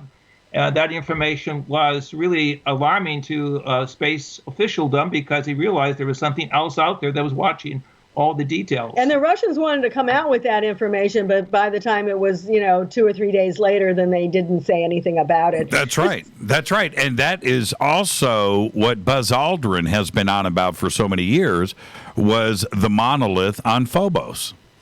Right. Exactly, yeah. So we feel that there is more out there and that they've been watching us, of course, probably even from the moon, from Mars, from outer space. And this is why we need a positive space law in place to show that we're ready to graduate. I don't know if you guys realized, you can do this after the show, but 3 major networks today, and I'm talking about International Business Times and RT and a couple of others, and all had stories on we are not alone in the universe, number one. Number two, the cover of this month's Nat Geo magazine is about contact. And it's all at the same time this month. So I agree with you. I mean, today, all of this came flooding out. There is something going on about acclimating us and getting us ready for something. And I don't know exactly what it is, but I think it's close. And then Norman released that book, The Ringmakers of Saturn, showing that some of the probes that NASA has shown up by Saturn has shown certain types of objects. That also just came out. And Norman has been up here with NASA authorities for many years. So, I mean, first of all, no astrophysicist worth his salt would ever say we're alone in the universe when you see the billions and trillions of stars. But now I think there's more and more that's coming out with NASA. Showing these kind of technologies. I loved, of course, the release that happened a year ago with Captain Favor, 2 Navy pilots looking at a UFO coming out of the water. I mean, there's just so much. It's just impossible. So everyone should come to contact. You can hear the whole thing.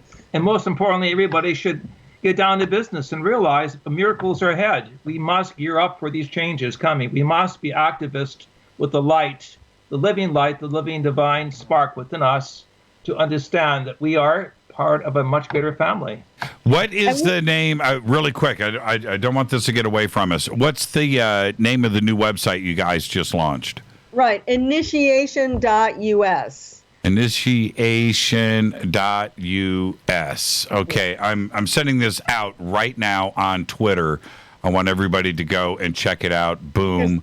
And for those interested in what was beneath the Great Pyramid before it was found, in terms of that missing Osiris tomb, go to our CD called Merkaba, Voyage of a Starseed, and you'll actually see, before we found this tomb underneath the Giza Plateau, an actual animation of the tomb with the open aspect of how the human form is there, coming out of the old into the new.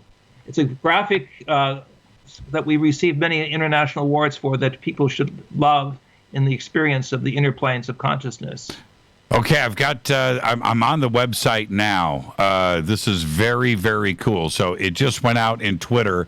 So I'm going to ask everybody from the audience. I just did that. So retweet it. There you go. Okay, so that's out. And everybody can go to initiation.us and, of course, check out Giza's Industrial Complex, the new book. What are you guys working on now? Film, TV? I was going to say, yeah, Dr. Hurtak once a year puts out a new book. And one of the ones he put out a few years ago says how he feels we're a Adamic species and that we're not, of course, limited to this planet. And I think that's really important. I know many people talk about the hybridization of us. And, of course, that did take place at one point in our distant past. But the flood actually, supposedly, if you look at the ancient book of Enoch, said that changed it. We got back to our original we'll say, state of being, and we'll find us on other planets. We were very good friends with Elizabeth Clark, who had contact with someone from Alpha Centauri. She even had a child with them. So, we're basically also out in space. It's not just little green men or grays. But these are scientific position papers, and that Desiree is explaining in the New Keys of Enoch. And also, we're working with music from Brazil that is really the great invocation put into music form, the realization that there is a higher symphony of sound, a global, shall we say, soundscape that's awakening amongst people throughout the world, that's taking us into a new facet of our inner sensitivity. And hopefully this will orientate us, as they say in ancient Greek times, ad astra, to the stars. You should see the House of Many Mansions. Yeah, you should see this cover of Nat Geo this month, right here, March. We are not alone. That is the cover. I mean, what? Anybody want to take a guess at what the message is? It's absolutely unbelievable. Okay, I look forward to Contact in the Desert. I can't believe it's March. In just a month and a half, we'll be hanging out once again out there in Palm Springs, and I look forward to a breaking bread and hanging out with the both of you. Thank you so much. Thank you. Thank you for sharing the good word and the good perspective at the flagship. And I want great work. I want to mention to the both of you, do you guys realize the hive mind connection that the two of you have? I realize it results from decades of being together, but it's so much fun to listen to you guys start and finish your sentences and your thoughts and how connected you two guys are. It's just wonderful to listen to. Thank you. Love to everyone out there. Yeah, and we are not alone, so that's important. We're getting there. Safe travels, you guys, and we'll see you in Palm Springs in May. Okay. Ciao. Ciao. Bye. Have a great night. JJ and Desiree Hurtak. What a great conversation. All the way through overtime tonight. Been together for over 40 years doing this for us in this community. And I do want to remind everybody, I just put the new website up. It is called initiation.us. Share it. Get it out there. I see what everybody is doing. Thank you for doing that. And get right over where you can check out the new book, Giza's Industrial Complex. I'm going to hold this up to the camera one more time so you guys understand exactly what's going on. Full color, glossy. I like the glossy aspect of it. I've said it a few times tonight. Charts, graphs, floor plans, design, research. It's an amazing book, and you can go and get it right now at initiation.us. Great conversation tonight. Thank you, JJ and Desiree. It's going to be great hanging out with them at Contact in the Desert, of course, but you can reach out to them at futurescience.org and keysofenoch.org. The links are over at jimmychurchradio.com. All right, now, tomorrow night is Fader night. It is going to be open lines all night long. I realize the amazing week that we have had here at Fade to Black. Lots of stuff to talk about tomorrow night, and I do want to hear from all of you. And with that, that is going to wrap another week here on Fade to Black, of course, aside from tomorrow night, which is Fader night. But what an amazing week. And I'll see everybody tomorrow night. Of course, my favorite night of the week is when I get a chance to hang out with all of you, to listen to your stories of contact and your sightings and your life experiences and your family and everything that is going on with all of you. Fade to Black's executive producer is Rita Camarion. Show is produced by Hilton J. Palm, Renee, Dennis, and Bob.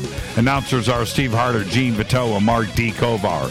Webmaster is Drew the Geek. Music, Doug Aldrich. Intro, Spaceboy, spaceboymusic.com. Fade to Black is produced by KJCR for the Game Changer Network, and syndication is KGRA, The Planet.